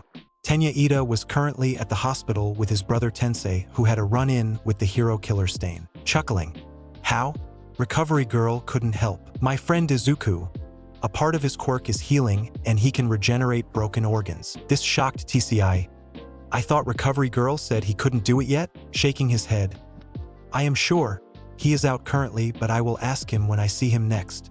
Tenya asked with teary eyes. Thank you, brother. The older brother said with the same eyes as Tenya. With the duo, after releasing the full army of the shadows, the duo collected the permits to continue this tower. Apparently, it has 77 levels split in 7. Both of them were defeating the angels at a scary pace. Skill. Dominator's touch level risen from LV.2 to LV.3. Collected angel souls. 1, 917/10, 000. 11th floor. This is the 11th floor. Not too bad for 7 hours of work, he bun bun. Izuku smirked. Yeah, not too bad, I must admit. Sadkiel, the Dominion. Both could be heard with gulps. A light red name showed up. Sadkiel was an angel with 5 pairs of wings. Had prey beads on his left hand, and his right hand had his masked face lean into the hand. He wore all white with golden trims, and on his hip, he had a light sword. Although his guards had 2 pairs with similar getups, some having spears and some had swords, though the name color was gray. Sadkiel Guard X10. With that, the magicians threw their fire spells at the angel. Take care of the rest, Igris, Beast, Baruka, and Fluffy. Sadkiel Guard has discovered an intruder. Using the skill Stealth and holding Rumi's hand, Izuku said 4 final words. Get rid of them. Shadow soldiers are strengthened from my intelligence stat. Not to mention the number of shadows I can save increase. I have enough mana for regeneration after increasing my intelligence stat by a lot. Not to mention the high magician's ring. Izuku thought to himself, but that guy isn't moving at all. I will finish T. His thoughts were cut off from Sadkiel using his enhanced speed and used his sword to cut all but Baruka in half. That bastard. Izuku muttered with some anger and punched the Dominion away. I forgot my strength is 190. Collected angel soul. 1, 927/10, 000. Sadkiel was thrown across the watery surface while Izuku's sweat dropped. Oops. I lost my temper and hit him. Rumi was giving a deadpan expression. Geez, before we fight him, at least add those guards to your army. Even though they will probably in the normal category, we will need aerial support soon. Izuku nodded, seeing the sense in that. Shadow extraction can be used on this target. Arise. With that simple word, the 10 two-winged guards rose up into shadowy figures. They had black wings with some white smoke coming out of them. Their body was mostly black, but white smoke was coming out of their blank faces. 10 four-winged angel LV.1. Normal. You are not wrong. They are stronger than the one-winged angels. I hope their level increase. But then both could feel a new power being leaked from Sadkiel. The ruler of the first floor, Sadkiel, is using the skill Freedom. Sadkiel's stats will increase by 50%. Oh shit, 50% of increase in its stats. He saw the 5 pairs of wings spread, showing the 10 wings in their heavenly beauty. Sadkiel will have increased regeneration by 20%. He got faster. Izuku looked back to see a shocked Rumi. Beast. The ex-Nomu knew he was a shield. With the close proximity, he ran in front of Izuku and Rumi and took the left-hand hit, with Izuku making his spear appear and blocking the right-hand sword swing. With both attacks blocked due to the shock absorption quirk in Beast and the S-rank spear, a massive collision appeared, with debris appearing from the cracked floor which was underneath the water.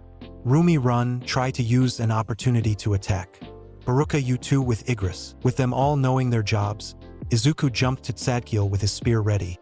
But with the quickened speed of the angel, it made his right arm go back, ready to decapitate Izuku in two.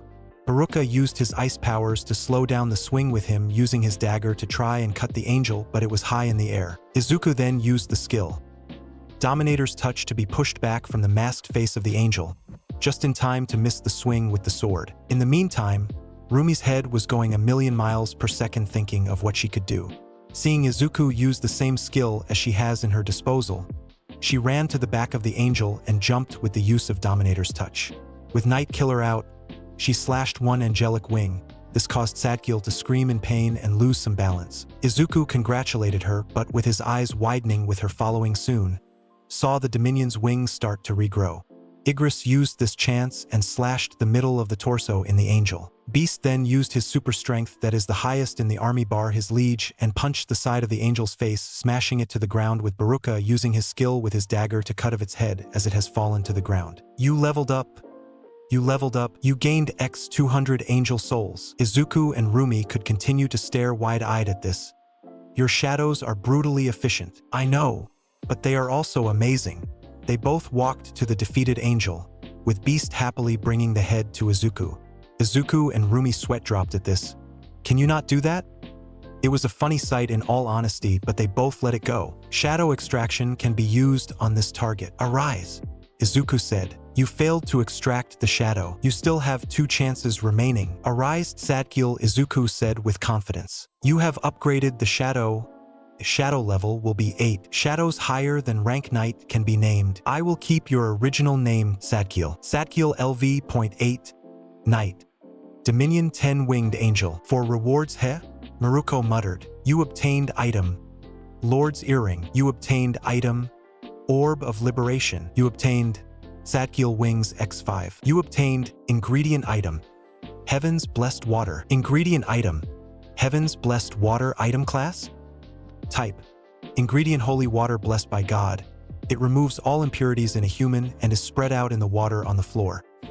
This high concentration of holy water contains powerful magic and thus used as an ingredient for magic items of the strongest quality. He held a large bottle of around 30 liters.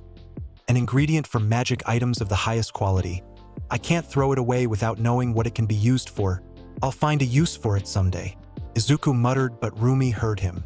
Do you want the earring? Nay, I am good. It too won't fit with my style.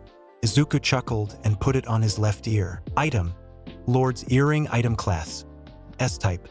Accessory plus 20 strength, plus 20 vitality. Set effect will activate if this item is equipped along with Lord's Necklace, Lord's Ring, Lord's Bracelet. Set effect 1. Locked. Set effect 2. Locked. Set effect 3.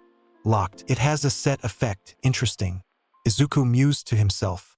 We will probably find them if we continue to hunt angels here? Guess I'll find out soon enough. Lastly, the Orb of Liberation. It was a ball-type thing with colors coming and going. It sounds something that Destro would use. Oh, if they knew what would be coming. But as Destro tried building the Army of Liberation, or otherwise known as the Liberation Army, but failed. Chuckling, yeah, but it helps with spells. Apparently it amplifies them, but especially protection magic. Item Orb of Liberation. Item class A-type. Magic item in orb created by hardening blood of high-rank angel. Zadikiel.it will amplify magic to deal more damage and protection. Effect Desire for protection. Increase protection and healing spells by 50%. Effect increases damage spells by 25%. It can double protection and healing magic, but increase the damage by a quarter more. He held it in one hand and then said, Skill Fireball.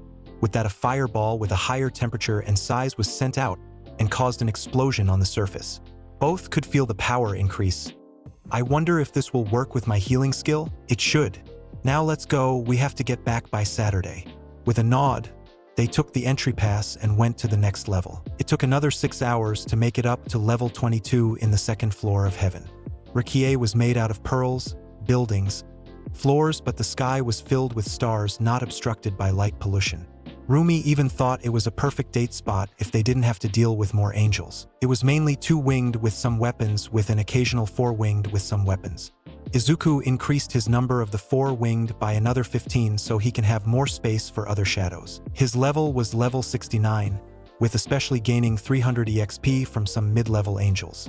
However, he noticed that Rumi started to slow down. Izuku offered to be carried by one of the bears, but she disagreed. He then bought her a fatigue potion to help her. Level 22 was probably the most beautiful from the 11 levels, with the shiniest of them all being located here. There was a problem though. There wasn't one boss per se.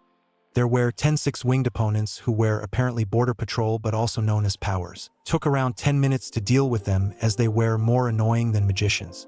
Some of their abilities are divine elemental manipulations, divine psionics, purification, and apparently healing too. The 10 of them were then made shadows and had their levels increased. 10 Power Angel LV.6 Elite 6-winged angels. It was also good that they dropped 20 angel souls each with 800 EXP each too. The healing that was done to Maruko also shown that Izuku's healing abilities are the same as the angels, but he was sure when they each level up, each of their healing abilities will too. The reward for the 22nd floor was given as an ingredient. Ingredient item: Purified Ashes of Pearls. The next 11 floors that took over 7 hours had more and more angels. The floors were covered in iron, with everything having iron in them, with the angels having iron armor. Even though the angels were two-winged, they were still cannon fodder for Izuku's knights that some will reach the next rank in the army. There were more and more four-winged angels that were starting to become a nuisances for the duo. The amount of time that Rumi just used the skill Dominator's Touch was sure to have improved the power. But Izuku could still see her improvement. With him constantly healing her ripped muscles, her strength gradually became better and better. The final boss was something else. It was a throne, a two-ringed angel with multiple eyes on the rings. It had an orange name, but it was simple to defeat it if you ignore the one powerful attack in its arsenal. Flames of Judgment, the attack of throne angels. A pure white fire is shot out from the wings and decimates all to ash when the opponent is hit with the fire. He got the throne into his army as a LV.8 elite. He did receive 2 rewards of an ingredient and an accessory. Ingredient item: Eye of Thrones. Item: Lord's Necklace. Item class: S-type. Accessory: plus 20 agility, plus 20 intelligence. The set effect will activate if this item is equipped along with Lord's Earring. Equipped: Lord's Ring. Lord Bracelet. Set effect 1. Locked. Set effect 2. Locked. Set effect 3. Locked. So when Izuku put it on, a set effect happened. Set item effect: LV.1. Set effect 1. Plus 5 all stats. Set effect 2. Locked. Set effect 3. Locked. I guess I need to go to the 5th floor to get set effect 2. Collected angel souls: 6, 8, 24/10. 000. You good, Rumi? Izuku asked worriedly. Ha, never been better. How many souls left? Sighing, just over 3,000. I think we can do it in the next 22 levels. Smiling. Yeah, let's go. So far the 11th floor was the hardest. I am betting the 77th floor boss will be an S-rank minium. She sighed. I bet ya. So they went to the 34th floor onwards. The buildings and floor was made up of brass, with the angels wearing brass armor too. But with the boost of the accessories and Rumi's metal shoes, they did a good job. Izuku recruited 10 more 4-winged angels and 5 more 6-winged angels. The boss on the 44th floor was annoying. For some reason, Izuku's angels protected both Rumi and himself. As Rumi said, "The Seraphine, we cannot look at it." Quirking a brow, "Why?" Izuku knew the basics of some major religion history, but he couldn't remember why not to look at a Seraphine. If you look at it with its pure form, you'll die, or that's what I know about them. TSK. Then Izuku concentrated.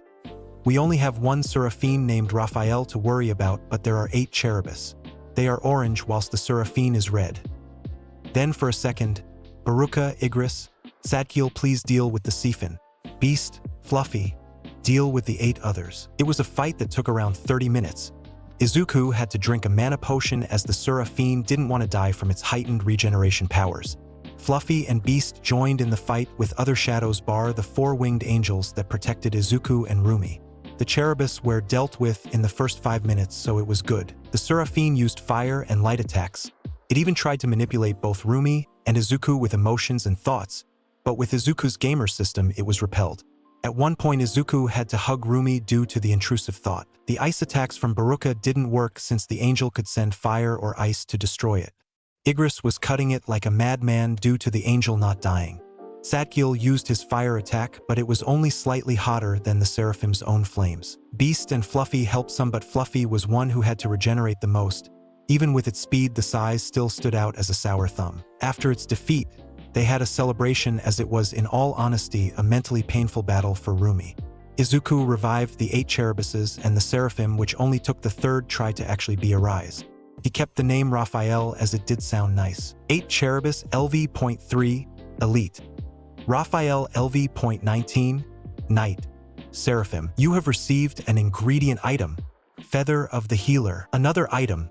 So 7 in total, I guess? Izuku mused to himself. You said the hardest enemy will be on higher floors. We couldn't even look at the bloody Seraphim, otherwise we would have died. Rumi muttered in annoyance. Don't mention it. Oh, What's up? The Cherubis dropped 100 souls each and Raphael dropped 1,000 souls. She blinked. We just added over 3,000 souls with these 11 floors? Collected angel souls. 10, 101 out of 10, 000. We did it in over a day, heh? Rumi chuckled. We did. The last 7 floors Neural took 10 hours to do. We still have 33 floors left. Izuku joined in the fun. Normal quest. Collect angel souls. Part 1 has been completed. You can receive the following rewards. Reward 1. Item of your choosing. Reward 2. Bonus stats plus 20. Reward 3. Hidden reward. Accept reward 1. Is that the one? You can choose any item. Reward 1. You can choose any item. Please choose an item. Yeah, but I already know what I want. Miruko raised an eyebrow. I got the Ket to Heaven's Castle through my blessed random box. A different option would have been the cursed random box, which doesn't have a price. So I will be choosing that. In Izuku's hand, a black box materialized. You chose the item, cursed random box. Cursed random box. Obtain an item the player needs. Doing double the daily quest does nothing since then. With that thought, the black box opened. I have raised my level pretty nicely and obtained rare items. I wonder what I will need. Another key? Izuku asked, as it was a black odd-looking key. Item name? Item class? Type? Location? 1008 hours 0 minutes and 0 seconds. All of the description is question marks. I know the location will be shown. During summer break. Don't worry, Izuku. It is only what? 6 weeks away. She said it as she stretched out. With a smile and a pat on Rumi's head, Izuku continued. Accept reward 2. Reward 2, you received bonus stats plus 20. I will add 10 into intelligence, 5 in sense and 5 in agility. I can't let my other stats be low compared to intelligence. After that was done, accept reward 3. You selected reward 3. Recipe, Holy Elixir of Healing. You can learn the crafting method for Holy Elixir of Healing. Holy Elixir of Healing?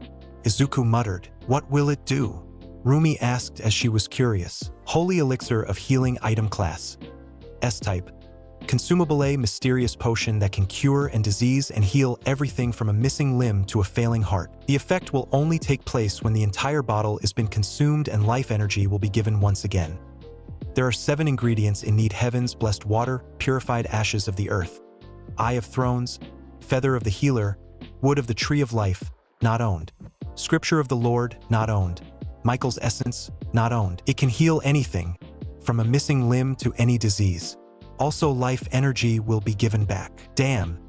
Now this information needs to be kept a secret. Yeah, it does. Let's get back. We will come back here another day. How much space do you have for more shadows? Job-specific shadow extraction, LV.1, 154/193, save shadow, LV.2, 154/184. I have 154 shadows with 20 more room to spare. Why? Let's see if we can get 20 more then. She then pulled Izuku by his hand to collect those angels. This happened because Izuku informed her of what the Korean Hero Association told him beforehand. Dorms. It was around 11 p.m. and both of them were in the dorms. I am guessing you will crash here? She nodded. Yeah, I am patrolling near here, and when your work studies will start we will head off to my house where my so-called agency is. So you will be sleeping here until Monday? Sure am. Now get in here. I need warmth. Shaking his head, Izuku went to sleep still in shock that he is sleeping with his friend? Crush? Girlfriend? Partner? He shook his head and slept remembering how she pulled him getting 15 more power angels and 5 four-winged angels. If both would have noticed then they would have seen Shoko, Katsumi and Heian jealous looks when they both jumped onto his balcony. The three were discussing their future plans and trying to make Katsumi not explode the bunny. The next day we see Izuku and Rumi eating breakfast when a knock was heard. Opening the door, he saw 3 girls, Shoko, Katsumi and Heian. When Katsumi saw Maruko she glared at her. She just smirked back. Oh, morning. Izuku chirped happily. Heian had some thoughts first. He gotten stronger once again. If she must have guessed now then he had level up around 20 levels. Shoko then asked, was it you that allowed mother from the mental hospital to come back? As when she came back, her mother came back to live with them. The shock of Shoko's and their older 2 faces was memorable.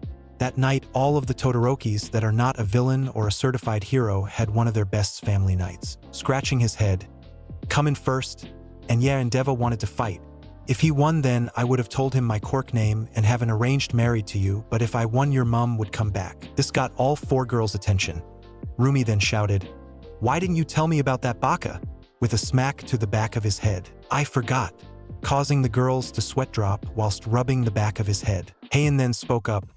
We actually came here to go to class. It begins in 10 minutes. This caused Izuku's eyes to widen. Damn. I guess I will be seeing you, Rumi. Both hugged, then she said, yeah, even though we went to bed pretty late.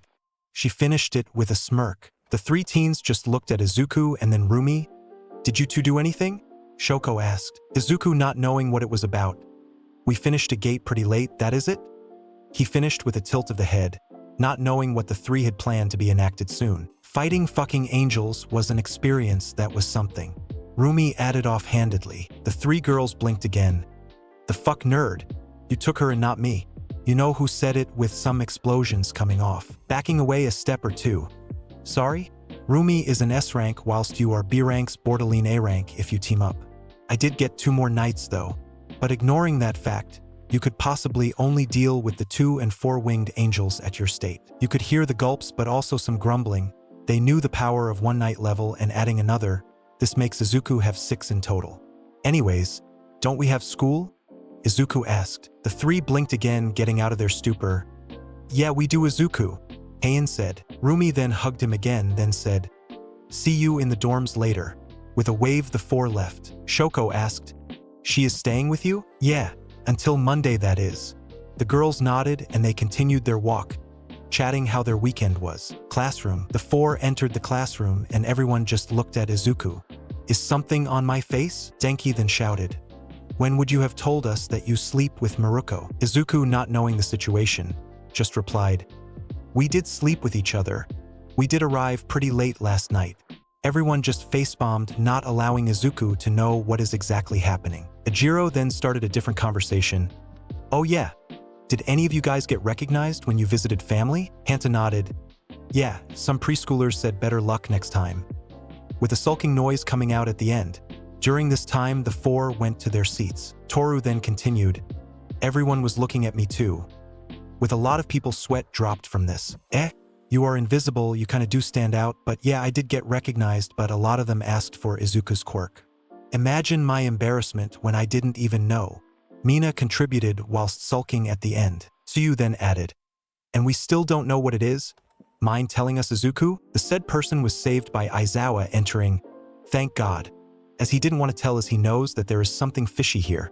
Although he will need to talk to Tenya as he was looking at Izuku with some hope. Shut up, brats. Aizawa said that whilst having his quirk activated. Today for your only lesson will be hero informatics. The class groaned at that. You will be choosing your hero names, but first everyone who had been chosen by heroes for work studies. There was chattering with Denki and Kyoka teasing each other talking about who will become heroes or stay as sidekicks. Izuku Midoriya, 5. 732 Shoko Todoroki, 2. 392 Fumikage Tokoyami, 1. 839 Katsumi Bakugo, 1. 495 Hei Insha, 1. 495 Ejiro Kirishima, 521 Momo Yaoyorozu, 449 Mina Ashido, 183 Tenya Ida, 176 Hantasiro, 110 Mizo Shoji, 45 Tsu Ajui, 18 Kyoka Jiro, 13 Denki Kaminari, 13 Rikito Sato, 12 Mashiro Ojiro, 10 Toru Hagakure, 7 Koji Koda, 4 Ochako Uraraka, 3 Yuga Oyoma 0. Some of the reactions were having their mouths open, sulk, or be moody. The ones at the lower levels mostly sulked. Denki then started to tease Kyoka whilst dodging her jacks. Katsumi and Heiin were two glaring daggers at each other. One of the students then asked, "How come Shoko got second highest even though she lost in the quarterfinals?" Ignoring the mutter, it was due to endeavor. Most heroes who ask for you because your quirk is suitable with working with them or your quirk will be needed. But on the inside, most of them want to have a powerful student to raise their rank. Don't worry if any heroes didn't choose you or you have only several options. We also have 40 agencies that helps us with the students that didn't receive an invite. Then he looked at Yuga. "Aoyama, you will have a training week with me though," which he nodded. "I am no good at picking hero names, so Midnight will come here and help." Then he entered to his trusty sleeping bag and crawled to a corner and slept. "And talk about the devil and she will appear." Midnight in her womanly glory came in and winked at Izuku. "I will be helping you choose your hero name, my little cute students." After 15 minutes, the students started to come up to the front with Froppy, "I Can't Stop Twinkling," Red Riot, etc., with Ida choosing Tenya for now. Queen Explosion Murder, rejected. What about Goddess Explosion Murder? Rejected again. Explosion Murder Queen? That is the same as the first one. Tisk. Izuku then walked up. Shadow Hero Monarch. "Oh, I love the authority vibe, especially with your army and you being their leader." Izuku smiled and went to sit down. Lady Explosion Murder, rejected. The White Beauty came up next. The Ice Hero, Crystal. Not too bad. Crystals can also mean ice and is similar to your quirk. Murder Lady, for the nth time no. Sword Hero, Dancer Heiin stated. "Nice. And the way you use the sword seems like you are dancing." She smiled at that. Exploding Murder Lady, rejected. After class in dorms. Rumi was out on her patrol, so when Izuku was going to his dorm, Ida came up to him. "Izuku, can I ask for a favor?" "Sure. Let's go to my dorm first." Both of them going to Izuku's room and going to the chimney area where silencing device is there. "From the way you are acting, I bet it is something important and don't want anyone to hear it?" With a surprised nod, he continued, "This corner is where I have a silencing device so no one, even Kyoka, can hear. So what's up?" Bowing his head at a 90-degree angle, he asked, "Can you heal Tensei?" "My older brother." This shocked Izuku. What exactly is needed to be healed and what happened? He was attacked by the hero killer and the lumbar spine is missing a vertebrae, not allowing him to use his lower body. I think it is possible." When Ida wanted to say something, Izuku put his hand up to stop him. "Come forth, Raphael." An angel with 12 wings came out. Izuku mused that this is his human-like form, as neither Rumi or Izuku could see the true form. "Raphael here has the strongest healing powers in my army. It will take longer to regenerate missing limbs or bodily structures." Tenya had some tears in his eyes. Izuku continued, "If I get permission from Sensei and the hospital staff, we can even go today."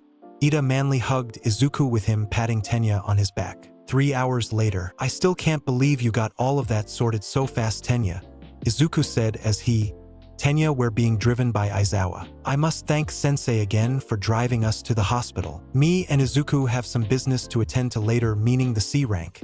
So you will be staying with your brother after it is done. Thank you once again." It was a simple affair. Go to Aizawa and ask him. Shota and Tensei were high school friends, so he agreed to help, but Izuku will be showing the gate after. 1 hour later, the three of them were in the hospital where Tensei was located. When Izuku came inside, he noticed 2 elderly people who seemed to be Tenya's parents and a doctor. "Good afternoon. You must be Izuku Midoriya?" the doctor said. "Hi." Then came some introduction as Tenya introduced his parents. Also Tensei was introduced too, but he couldn't really move. "Tenya told me that one of your shadows can heal Tensei? Please help." The Ida matriarch asked. "Yes, come forth, Raphael. This here is Raphael, and his healing abilities are even better than mine, where he can regenerate missing limbs, cells, or even organs. Raphael, please, can you heal Tensei?" With a bow, he left to the injured Tensei. The parents looked a little skeptical but let the angel through. It only took just over 5 minutes where the angel came back and bowed to Izuku, then disappeared in the shadow. It is done, you can try standing. Tensei, who was awake during this, sure. With the help of his parents, Tensei took his first steps after the incident. They all were teary-eyed with Izuku smiling. Thank you so much, Tenya said whilst hugging Izuku, then went back to Tensei. We will be seeing you tomorrow, Tenya. Remember the work-study placements. I will need them by tomorrow. With a nod, the duo left to the car. In the car, you are going to Maruko's work-study? Aizawa asked. Hi sensei, where is the C-rank gate? Yorii in the Saitama prefecture. It is going to take me around an hour to get there. I wish I had a shadow that can fly with me on top. How was your trip with Maruko to the A rank? It is a tower of heaven, or also known as Heaven's Castle. We just finished the 44th floor. How come you didn't finish it? The time to defeat the thousands of angels and then the bosses was a pain. Especially the Seraphim, who we couldn't even look at. Wait, was Raphael one? Yeah, he is.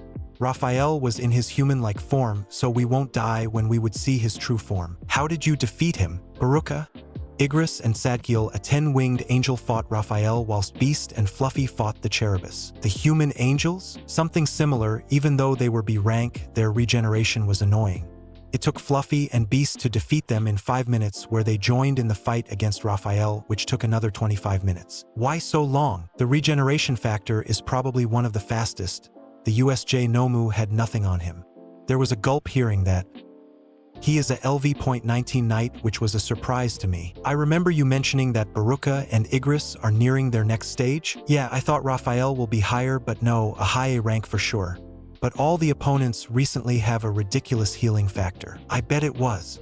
They continued to chat during this time until they reached the gate. Yuri C rank gate. They went to a more secluded area where Izuku used the C rank key. A bluish portal opened and both jumped in when the portal closed behind them.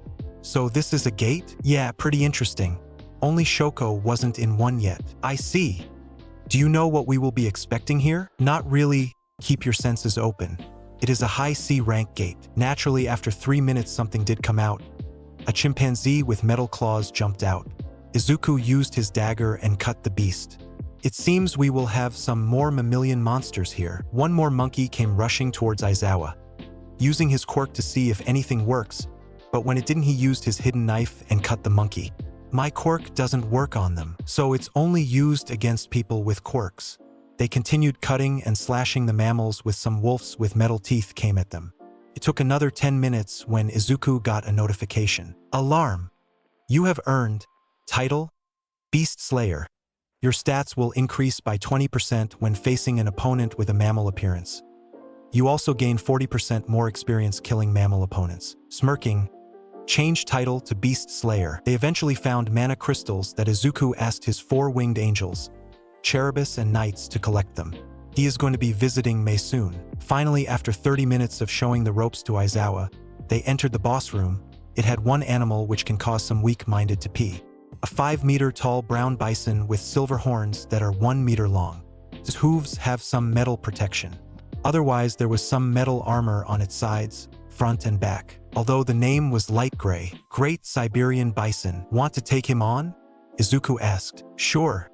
But back me up if anything happens. No problem, sensei. With that, Aizawa used his agility to maneuver around the big bison who was charging at him.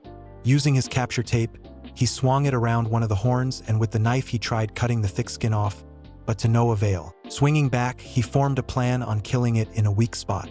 The bison, not liking it was being used as a swing, ran towards Aizawa, who slid under the monster and using his knife cut the stomach open.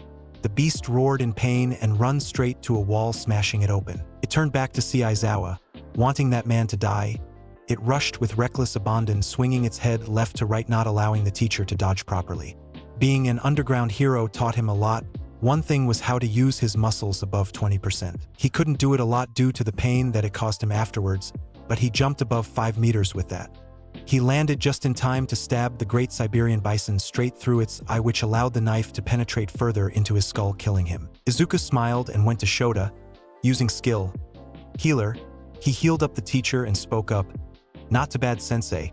We will be looking for a different weapon as your knife didn't penetrate the skin. Thanking his gratitude, he asked, "What now? I will firstly do this. Arise." Great Siberian Bison LV.1 Normal. A near-identical silhouette came out, but with black fur and blue eyes and some blue coming out of the horns. Even though this guy is the weakest in the army, he is still useful as a heavy hitter. Izuku said that whilst patting the fur of the bison. Wow, at that moment the other normal and elite soldiers came to Izuku with all of the mana crystals. I will be giving them to Mei as I couldn't collect any in the previous raids. The support girl? Yeah, she is pretty smart with the inventions she made. Her ideas on upgrading the school security are going to be implemented soon actually. After a moment of consideration, he used his shop option and bought his sensei a dagger. Giving it to him, this dagger is called Monster Killer. It only kills monsters and it knocks out humans. Aizawa was staring in awe at the design.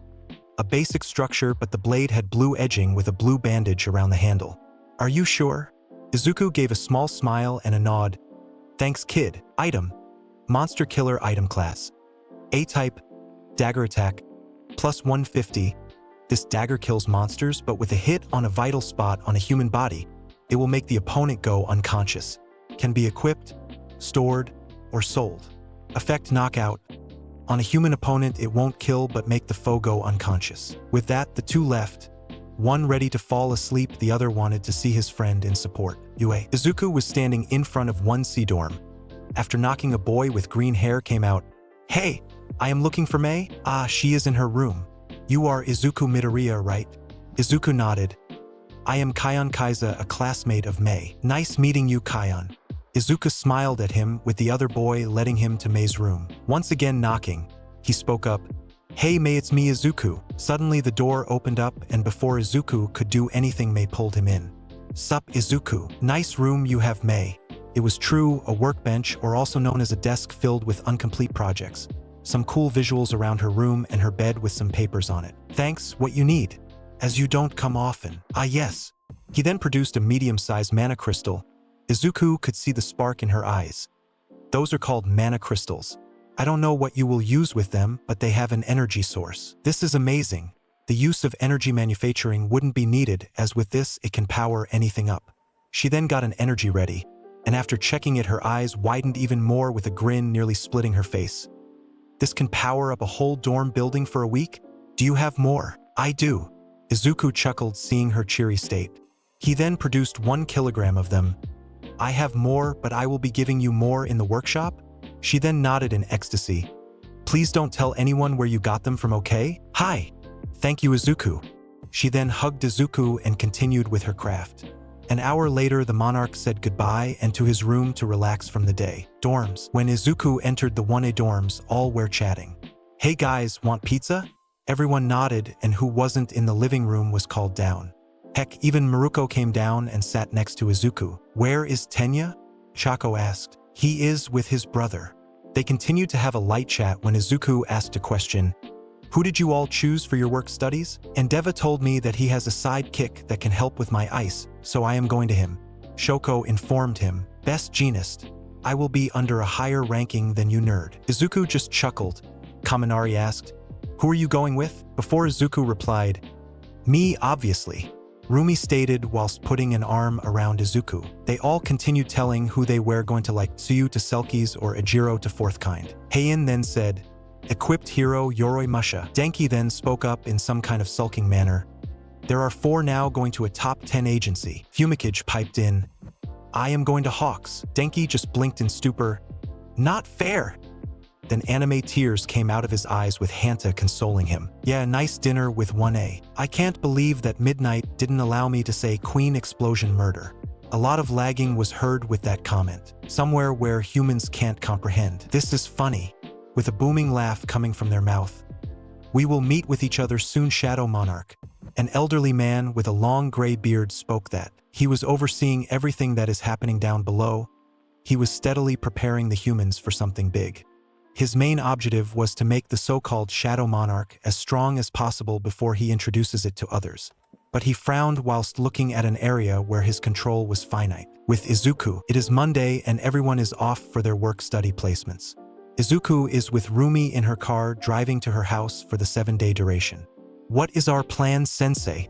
Izuku finished that with a wide smirk, growing red in anger and embarrassment. Don't you dare call me that greenie. Hi. I won't say that to my cute rabbit. After hearing that she nearly hit another car, both then had some red on the face. I need to get him soon. The next opportunity I get, I will get him after a couple of seconds. Our plan is to kick ass and show them that we are no one's bitches. Damn, can't wait. Is the A rank key open yet? Item, Baba Yaga key, item class. A type, key A key that opens an A rank dungeon. The key will open automatically when secret requirements will be completed. Not really, apparently some requirements are still to be met. Though the name has appeared, Baba Yaga. That does ring a bell. Getting his phone out and seeing what it is. It apparently originated from Eastern Europe. I thought if I had any other weird key, it would be that location. Oh well. Oh okay. Oh yeah, we will be meeting with Ryoko, otherwise known as Ryukyu. How come? Her face darkened. She wanted to meet you all because her in turn is interested in you. Okay. It took 20 more minutes to arrive to her house. Izuku was here already, so they just talked and then they decided to go on patrol. Izuku got out his costume whilst Rumi put hers on. The taller one out of the two didn't really change his costume. Black trousers with a white shirt and a black overcoat. The overcoat had a hood too, but on the side of his right bicep, he has a yellow crescent moon that is the same to Rumi's hero costume. Finally, you have the crescent moon on your costume. Rumi completement as she looked up and down Izuku's figure. Thanks, you look beautiful. Izuku said that for some reason, leaning forwards. If you are going to compliment me this much, I may jump you. Izuku not backing down. Two leaning forward for their noses to be around an inch apart. What if I would allow you? This caused her to smirk. You know what? Fuck it. With that being said, she leaned forward even more, capturing Izuku's lips with hers. Izuku was momentarily shocked, but then kissed her back. I wanted to do this for a long time. Izuku smiled back. I think I understand. So this is love. A beautiful thing to have. Rumi Usajiyama, will you be my girlfriend? This caused her to eyes widen. A gentle smile came across her. Rumi jumped onto Izuku's arms and muttered, I do. With that, the two continued to kiss for about a minute where they needed to take some air. Some saliva formed a bridge from one mouth to another. They kissed for another couple of minutes with their bodies turning red and some panting to occur. Whilst panting, Izuku muttered, I think we should start patrolling. He was holding her up by her thighs, so her head was parallel to Izuku's face. She smiled. Let's kick some ass today. With that, the two got on her roof and jumped away. But before that, they kissed once again. 15 minutes later, after they kissed, they traveled for 15 minutes patrolling. When they were near a main street, Rumi then shouted to Izuku, car is speeding, 120 kilometers per hour on a normal road. Izuku was baffled. How? Shaking his head, they both ran after the car. Come forth, Raphael, Sadkiel. After the shadows materialized next to both of the humans, Izuku then said, please pick us up and use your flying speed to get to the speeding car. The both bowed and got the two. Their airborne speed allowed them to even pass the speeding car. With the two being dropped, Izuku used his skill, Dominator's touch, and slowed down the car whilst Rumi was in front of the car. After it stopped with the two high angels standing guard, Maruko then said, get out of the car peacefully. That man with the face of a horse came out. He was too scared of the black angels behind those two to even protest. Why were you speeding? Izuku asked, joining Rumi. Aye. Then a smirk appeared on his face as he pulled out his gun, and then bang, bang, bang, bang. The man thought he had dealt with the two of them, but no. The bullets were floating in front of the two, with Izuku's hand being in front holding the bullets. The two angels had their swords out to the sides of the horseman. Izuku used the skill, Dominator's touch, to bring the gun near them and placed it in a safe location. Rumi then brought up some cuffs and put them on the man. Police came, and after telling the two men what happened, they put cork-canceling cuffs on and took the horseman away. The car was later taken by a truck to the police base. This allowed the two to jump away, with some people taking pictures of them. They were, of course, recognized as the couple that used to go on dates and the teen as the sports festival winner. It was just another 10 minutes when something interesting happened. A cliché occurrence. A bank robbery. They saw on the Hero Network that a bank is being robbed, with them seeing the police outside with a local hero on standby. Apparently, the people who have organized this debacle had all of the workers as hostages. With a smirk, Rumi jumped in front of the police whilst Izuku went to the back with his shadows. Come forth, power angels, with this command. The shadows spread from his shadow to the other shadows. Whilst Rumi was trying to buy some time, Izuku issued a mental command, and all of the robbers that participated had at least one shadow power angel behind them and incapacitated them. The other powers used their healing abilities to heal the scrapes and bruises of the hostages, with them letting them go. The police was shocked at this occurrence, and with the explanation from Rumi that Izuku, or otherwise known as Monarch, is her work-study student. Due to Maruko allowing Izuku to use his quirk whenever a situation calls for it, he wasn't penalized. They came back after a 9-hour patrol, with them having lunch in between. Both were happy with the situation as they dealt with 23 cases, with only 5 of them were major ones like the car incident, bank robbery, and a villain attack. Neither cared for the news and continued with their evening. Izuku, being a new boyfriend, asked Rumi, Bun, yeah, she asked whilst tilting her head. Do you want to go on a date? He asked with some worry. She just came towards him and put her arms above his shoulders. I would love to. Where to? Pondering for a few seconds, then a smirk appeared on his face. A theme park. She bobbed her head whilst leaning on Izuku's chest. Sure. Izuku smiled and made a reservation. With Katsumi. Why the fuck do I need my hair like this? She yelled as best Genus tried to calm her spikes down. Hair is like fibers. If we look after the fibers in our genes, then our genes will be amazing. Why did I choose him again? She yelled in her head. With Shoko. So you will be helping me with my ice quirk? Shoko asked. Frost, the sidekick that helps stop fires. Yes, I am one of the 5 sidekicks Endeavor hires to stop or reduce fire damage. My quirk is similar to yours, but it has a smaller margin compared to yours. We will be doing control exercises that will help you build different structures to help in your career. Getting the full attention from Shoko, he continued. At first, we will be making basic shapes like cubes, pyramids, and finally spheres. With Heian, paperwork is one of the most important parts in a hero's work. We document all that had happened, like damage, villains captured, expenses, and so on. If we don't do this, then we won't get paid and we won't be able to pay our sidekicks. Yoroi Musha explained. What have I chose? Also, this man stinks. Heian brooded to herself secretly. With Tenya, I still can't believe that your friend healed me up. Tensei said whilst walking to the meeting room. Me too, brother. I am truly happy. The younger brother answered the unasked question whilst following his idol. With a nod, the older of the two then said, Our routes will change slightly.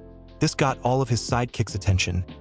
We will be going in groups of 3 instead of 2, and until the hero killer isn't captured, we will be wearing GPS tracking devices. The sidekicks then shouted hi, and Tenya looked at Tensei with a look that the older Ida saw quite often: aspiration, happiness, and brotherly affection. Back with the duo. Izuku and Rumi arrived at a theme park, but Rumi noticed something. Izu, why is it empty? Izuku just smirked. I got the theme park for the whole night for the both of us. Her eyes widened. You didn't have 2. We wouldn't be able to go on all of the roller coasters. Apparently this one has one of the fastest rides. 5 minutes later, both were seen with a straight face. It's slow. Yes, it is. Both agreed. Even though it was going at around 280 kilometers per hour, it was slow. They just laughed at this, with the both of them holding hands and going from each roller coaster to another. It was a lovely night for Rumi.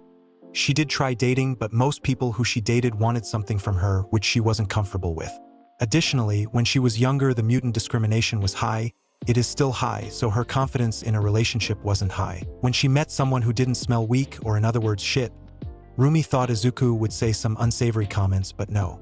The young man who was next to her laughing made her feel protected whenever around him, made her smile her true, not the bloodthirsty smile, and generally made her ignore the world around her. Heck, she didn't even know they were an internet sensation for a couple of days until one of her fans pointed it out on her patrol. Though she had a problem with 3 girls that are clearly trying to get with Izuku, she knew there were more girls in the class with how some of them look at Izuku, but she knew those others didn't even have a chance. She was told by Izuku why he got the kitchen in his room to begin with. Firstly, it was due to his classmates not appreciating his time cooking. Secondly, something that happened before he had a fridge. It may have sound petty, but making pre-made lunches and dinners is what he usually did. But they all disappeared. Rumi later found out it was Uraraka from what the shadows told Izuku. So yes, her main contenders are the top 3 female students. Ignoring those thoughts, she continued thinking about the meeting with her friend Ryuko. Maruko and her best friend from her high school always been close, but when they both entered the top 10, the both of them started to slip away. She couldn't really get her head around why now.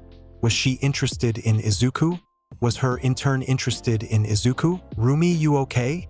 Izuku asked worriedly.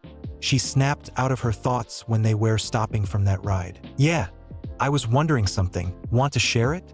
If it isn't a problem. Izuku asked worriedly. She must admit that he was cute worrying about her like that. I am wondering why Ryukyu wanted to meet us exactly. Her expression once again turned dark. Possibly a joint mission or patrol. You are a free-reigning hero. But you did mention her in turn was interested in meeting with me. Izuku pondered. We will see on Wednesday. Want to continue? Bumper cars. I thought you will never ask?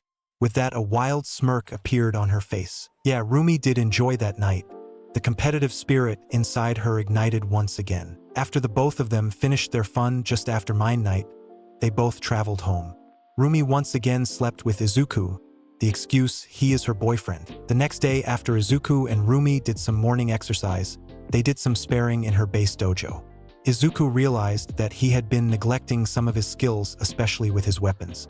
So for over an hour, the duo worked with their dagger skills and Izuku with a spear too. Alarm. Skill. Advanced dagger arts level increased from LV.2 to LV.3. Passive. Due to the user preference to use daggers, you can use daggers more proficiently. When a dagger is used, the attacks gain 45% additional damage. Alarm. Skill. Advanced spear arts level increased from LV.2 to LV.3. Passive. Due to the user preference to use spears, you can use spears more proficiently. When a spear is used, the attacks gain 45% additional damage. He did think that they were on the borderline of leveling up, but having a higher level doesn't hurt. The two took Rumi's car to go to a private land that Rumi was allowed to train in. Izuku summoned all shadows. He spoke up to them. You can all relax, just don't go out of the land. They all bowed, but Igris and Baruka stayed. I am guessing you two want to have a spar with me or Rumi? They nodded. Izuku looked around to see if any of other shadows wanted to spar, but none of them were there. The shadows from the Heaven's Castle were all relaxing under some trees. The bison was socializing with the bears. The knights were exploring, probably looking for any intruders. The elves were hunting by the seams of things. Scorpions were lazing around in the sun, a habit that stayed with them most probably. Beast, on the other hand, was having fun digging a hole, most probably to Brazil, as it was the opposite of Japan. Rumi want a 2v2 against them? I will continue feeding them mana so they want to spurs. She then looked at the two shadows who had a silent gulp by the bloodthirst the woman had on her beautiful face. Let's make you a higher level, you hear? The two nodded as they had a small rivalry. Who am I kidding? They had a massive rivalry with each other. The two pairs stood around 10 meters from each other. This is a no-hold spar. With Raphael and my healing skill, we can heal up any missing limbs. Just try not to kill us, as I don't think we can revive ourselves. The two shadows nodded to that. With an imaginary signal, the four rushed at each other with speeds a normal civilian wouldn't see. Baruka came at Rumi first. His dagger clashed with her dagger, but she jumped over him with a shout of Luna Fall. His powerful legs hit the forearm of Baruka, who had that part dispersed, but had it regenerated a couple of seconds later when he jumped back. Izuku, on the other hand, used the skill Spear Throw to throw his spear at Igris. Even if the accuracy increases, Igris was too fast for that. Smirking, he used skill Dominator's Touch to make it come back whilst he engaged with a dagger against a sword fight. Igris forgot about his liege's spear and had his left arm cut off. Even though it took 180 MP off Izuku, it was regenerated netherless. Getting the S-rank lance of Longinus back, he threw it at Baruka as it was a 2v2. The Ice Elf didn't expect it and had a critical shot. Using the skill Sprint was something Izuku didn't do since getting Hero's Boots, as it was usually the speed required to get a job done. He went behind Baruka, who shot ice at Izuku whilst Rumi dealt with Igris. Using the skill Fireball, it destroyed the ice, but when Baruka was looking around he couldn't find Izuku until a punch was landed on his stomach, pushing the elf back by a couple of meters. During the same time, Igris was counteracting Rumi's Dominator's Touch. With the show of speed and mastery of that skill, he pulled Rumi towards him and punched her. The bunny woman couldn't do anything to counteract it, but when she was punched, some blood escaped her mouth. Running towards him, she used Lunar Ring, whilst was blocked but barely by the armor that Igris was wearing. She then noticed that Izuku was then flown towards her direction. He had a couple of cuts on his body, and so she suspected Baruka got him towards her. Any plans? Smirking. What you said yesterday. Kick ass and show them that we are no one's bitches. She chuckled. That is true. With that, the two rushed towards the two. Rumi had her night dagger out and is facing Igris, whilst Izuku had his lance of Longinus and the T-Rex dagger out. He tried to do the skill Vital Strike 3 times, but only one connected on Baruka. His mastery of the dagger far surpassed his own. With a subtle use of the skill Stealth, he hit his right arm that carried the spear and smashed the tip of the spear onto the face of Baruka. Igris wasn't bearing much better, with more energy that Rumi had from the small interaction with Izuku. She realized that the she was an equal to Igris, with the Knight 2 seeing it. The spar continued for another 30 minutes where Izuku refilled his mana once more. It was a draw duo to the regeneration factors of the two, but when they finished, Rumi nearly collapsed. Izuku, with the help of Tsadkil, healed Rumi to the best of their abilities. At the end, Igris with Baruka kneeled down in front of Izuku with a notification appearing in front of Izuku. Igris and Baruka have reached the level for a promotion. Do you allow? Agree/reject, smiling and patting the both on the shoulders. You both deserve the promotions. I agree. With that, the aura of the two increased. Elite Knights. Alarm. Igris LV.27, Knight. LV.1, Elite Knight. Knight Baruka LV.27, Knight. LV.1, Elite Knight. Elf King. Shadow Army, you have only unlocked 4 ranks: Normal Elite, a Knight, Elite Knight Normal. Their strength is C rank. Their level cap is LV.10, then you need to upgrade them manually. Elite, their strength is B rank. Their level cap is LV.20, then you need to upgrade them manually. Knight, their strength is a rank. Their level cap is LV.30, then you need to upgrade them manually. Elite Knight, their strength is low mid S rank. Their level cap is 40, then you need to upgrade them manually. The higher the level on the scale, the higher the strength is. If regeneration aspect is included, then they can defeat higher level opponents. To increase a level, the best way is for them to fight stronger opponents. Real battles increase the rate by 50%. Spars increase the rate by 25%.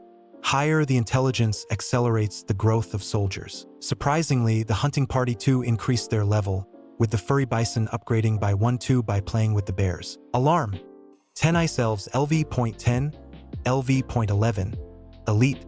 Great Siberian Bison LV.1, LV.2, Normal. Let's rest up for an hour, then we can start our patrol.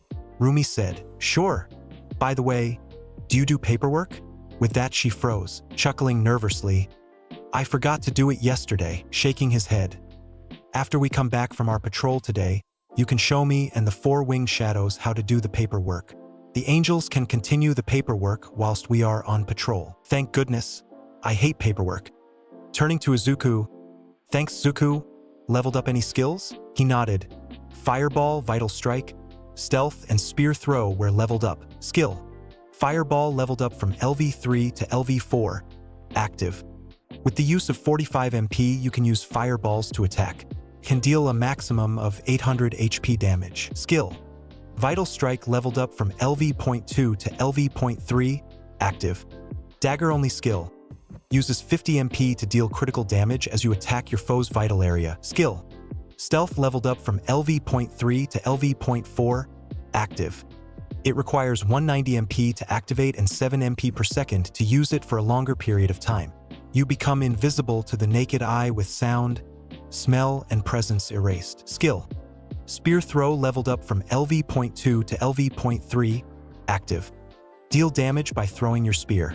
As the skill's level increases, damage and accuracy will increase 50 MP. That is pretty good. What about Bloodlust? You used it, didn't you? Sighing. Yeah, I did. But it didn't work as their levels are high enough, it won't be effective. This somehow made the state too to perk up in joy. It will take a while to level that up. They continued to chat when Rumi received a notification from the Hero Network that Stain would most likely be in Hosu. She just grinned at that. With Stain, it was already nighttime when he came out of the meeting with Shigaraki. The behavior of the leader kind of surprised him. He heard rumors that he was an immature child in an adult's body, but there was some conviction behind what he said. His mood wasn't the best though. Somehow Ingenium was healed up to his former glory, and they didn't release who did it, but a lot of people thought it was Izuku Midoriya, as his healing skill was amazing compared to the likes of Recovery Girl. After exiting the portal that was similar to what he saw the green-haired kid enter but purple, he looked over the horizon to see the peaceful city of Hosu. Not even looking back at the two new arrivals, he jumped away. The gray-haired man then rasped out as he was injured from Stain. "Kurojairi, bring the Nomu out. He just wanted that man dead. Stain injured him and he wanted something to destroy. As you wish, Tamura Shigaraki." With that, 6 Nomus came out, for being low-tier Nomus that are around B rank in strength, whilst the other 2 being mid-tier low/mid-A rank Nomu. From what Tamura knows, the doctor had 12 Nomus in operation, and none of them being the high-end that was defeated by Izuku and Igris, but that Nomu was a high A rank. So far he knows that there are the low-tier, mid-tier, and upper-tier, with the talks of having a high-end coming soon. Destroy Hosu and kill the heroes and Stain. With that, the 6 Nomus shot out, with 5 of them jumping from building to building looking for heroes, whilst a winged Nomu flew. With Izuku and Rumi. After Rumi told Izuku about the hero killer, Stain, the both of them got into their hero suits, and with the permission of using his quirk they drove to Hosu. When they arrived, it was already dark. They decided to jump from building to building looking for trouble. It only took some time to see the town burning. Izuku sensed 6 Nomus. Luckily not as strong as Beast, but still, "I sense 6 Nomus. Those are the thing that you dealt with at USJ?" He nodded. "They are not as strong as Beast at that time, but still can cause a problem. Baruka, Igris, Raphael, Beast, and Sadkiel come forth. Get me the heads of the Nomus." They all bowed to Izuku. "Sorry, Fluffy. You are too big, and you will cause collateral damage." He consoled the big bear. "Everyone except Beast types come forth. Separate and help all civilians.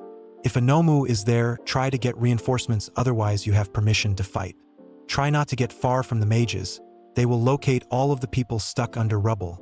With that, all of them got out of the shadows, bowed and left. "I won't lie, but with your shadows us heroes won't have anything to do," Rumi remarked, chuckling. "Wouldn't that be good though? Heroes not really being needed as crime, as it would be low." Shaking her head in an affectionate manner, "Can you sense Stain?" Izuku concentrated. After a couple of seconds he looked northwest. "He is just over 400 meters northwest." "He has." Izuku stopped. "Has? Tenya? I will kick his ass if he decided to get revenge." Izuku gritted his teeth, but then relaxed due to the system. With the shadows, the heroes and civilians were confused at first, but when one shouted, "It is Izuku Midoriya's shadow army," the Hurios and the civilians relaxed a bit. Then they watched in awe as the normal and elite ranks saved the civilians from burning buildings, and some of the angels using elemental magic aka water to put the fire down. The knight and elite knight ranks then were seen battling the Nomu. Some heroes were grateful, whilst a minority Coffin Deva was pissed at the shadows dealing with the Nomu and hogging all the glory. Though one question was asked in the majority of the heroes, "Where is Izuku Midoriya?" Sadkiel, a 10-winged Dominion, was dealing with a Nomu with multiple hands and 4 eyes. It had a light gray shade of skin. Pulling out his sword, the angel tried to decapitate the Nomu, but it jumped back. Using the weak strength enhancement the Nomu had, it run towards Sadkiel, but it was burnt by the fire attack of Sadkiel, leaving only the head remaining. He took it and flew back to his liege. Beast was against another light gray Nomu. This one had 70% of its brain showing, but it had wings with some kind of respirator mask on. The beast tried to fly away, but with the strong enhancement quirks it had, and it being leveled up, it caught the flying birdie. The Nomu seems to have Tsubasa quirk. It would be useful addition to his liege's army. He didn't have a sharp object, so killing it was by crushing its head and then running back to Izuku. Raphael had 2 light gray Nomus. One of them tried to hit the train, but with his faster speed it caught up and punched one towards the other Nomu. Using his sword, he unsheathed it, and the 4 eyes Nomu that had its body mutated to have an axe on one hand. The other Nomu, which had a massive hammer similar to Thor's hammer, was soon killed too with some telekinetic magic and using his sword. Truly, Raphael's liege would be pleased. Igris was fighting the mid-tier Nomu. It had no eyes and its skin color was dark gray. It wore some kind of jeans and had a massive jaw.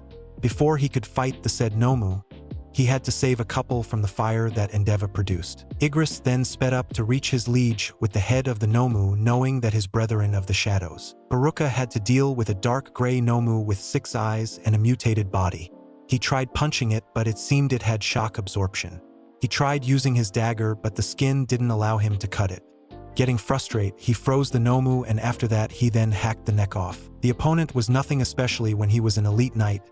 He then rushed towards his liege with the thing he asked. You leveled up, with Izuku and Rumi with Stain. Looking down from the rooftop, the duo could see 2 teens on the floor lying down. One had armor, which was clearly Tenya. The other was distinguished by the red and white hair Shoto Todoroki. Both seemed pissed though.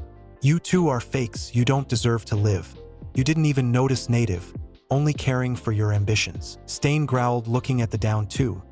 The Tin Ken was looking for revenge, whilst the Daddy's Issues kid was looking for fame and satisfaction of defeating him before his old man. You will distract him from the front, I will get him from the back. Maruko whispered to her boyfriend.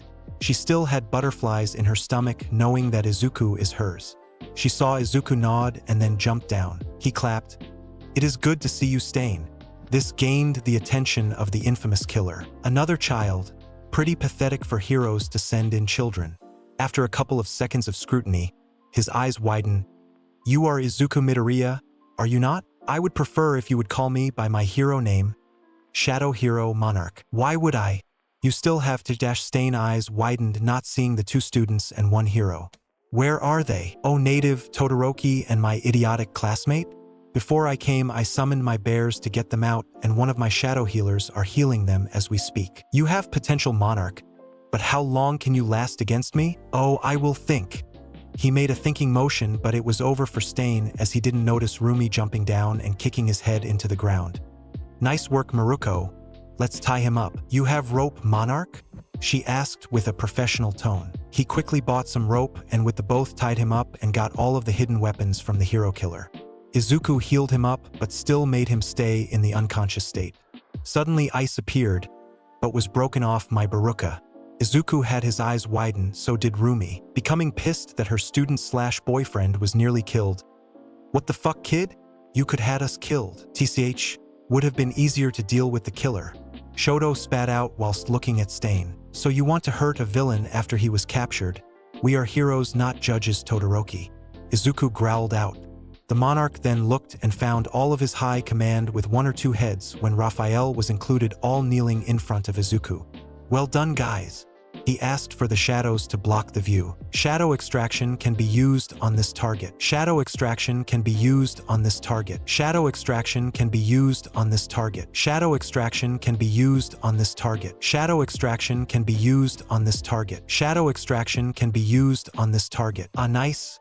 I have 7 spaces left too. Izuku mused to himself.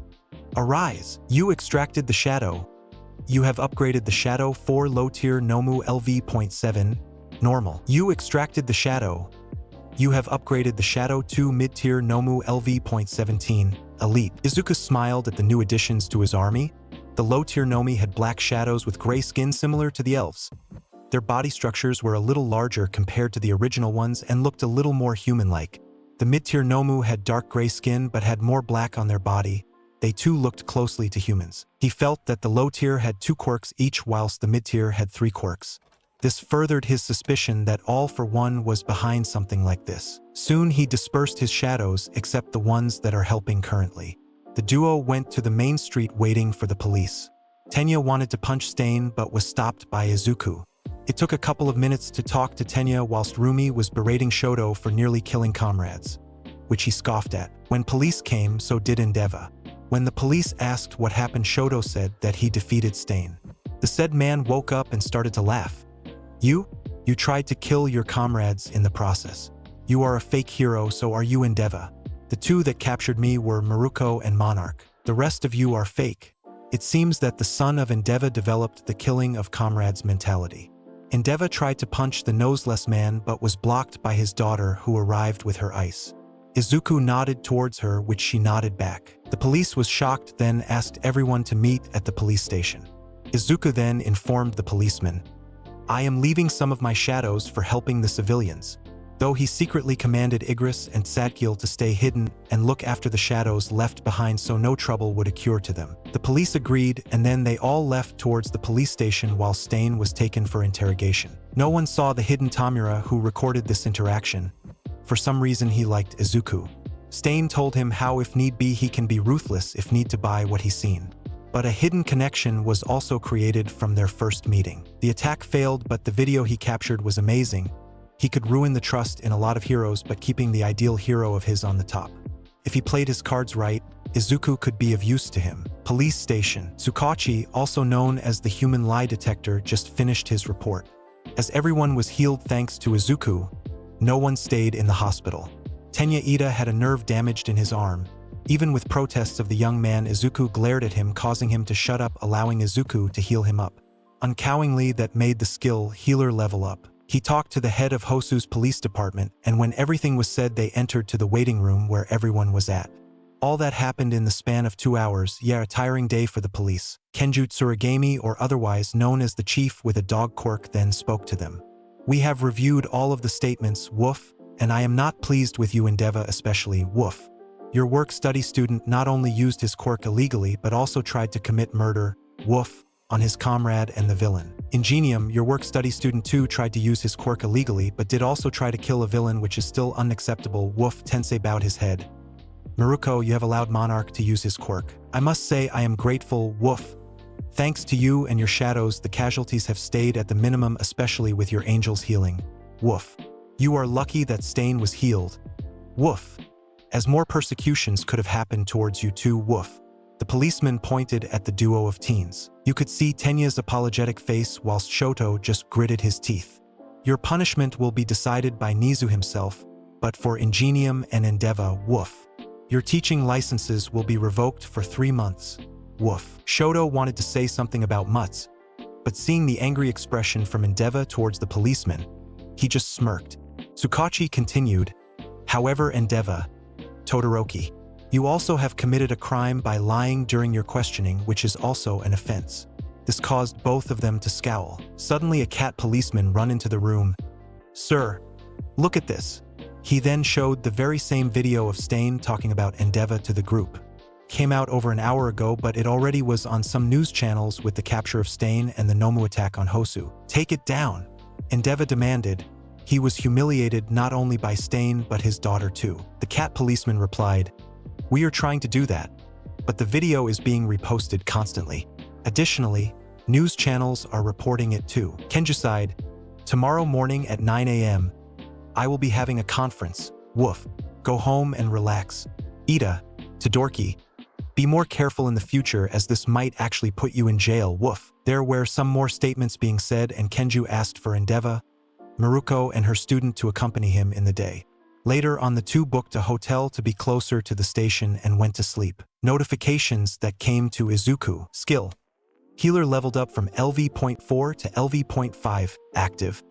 Can heal up to intermediate injuries with some regrowing of missing minor organs and cells. The current speedy's medium, 25 mana per second. And that's another wild chapter in What If Deku Had Solo Leveling System, Part 3. This story just keeps leveling up, and I know you're loving it as much as I am. If you want to see more, you already know the deal. Hit that like button and let's crush our 100 like goal. Big shout out again to Michael Zilanka for bringing this fire concept to life. Support them, they deserve it. And to all my legends out there, thank you for the non-stop support. You make this journey worth it. Stay tuned, stay hyped, and I'll catch you in the next one.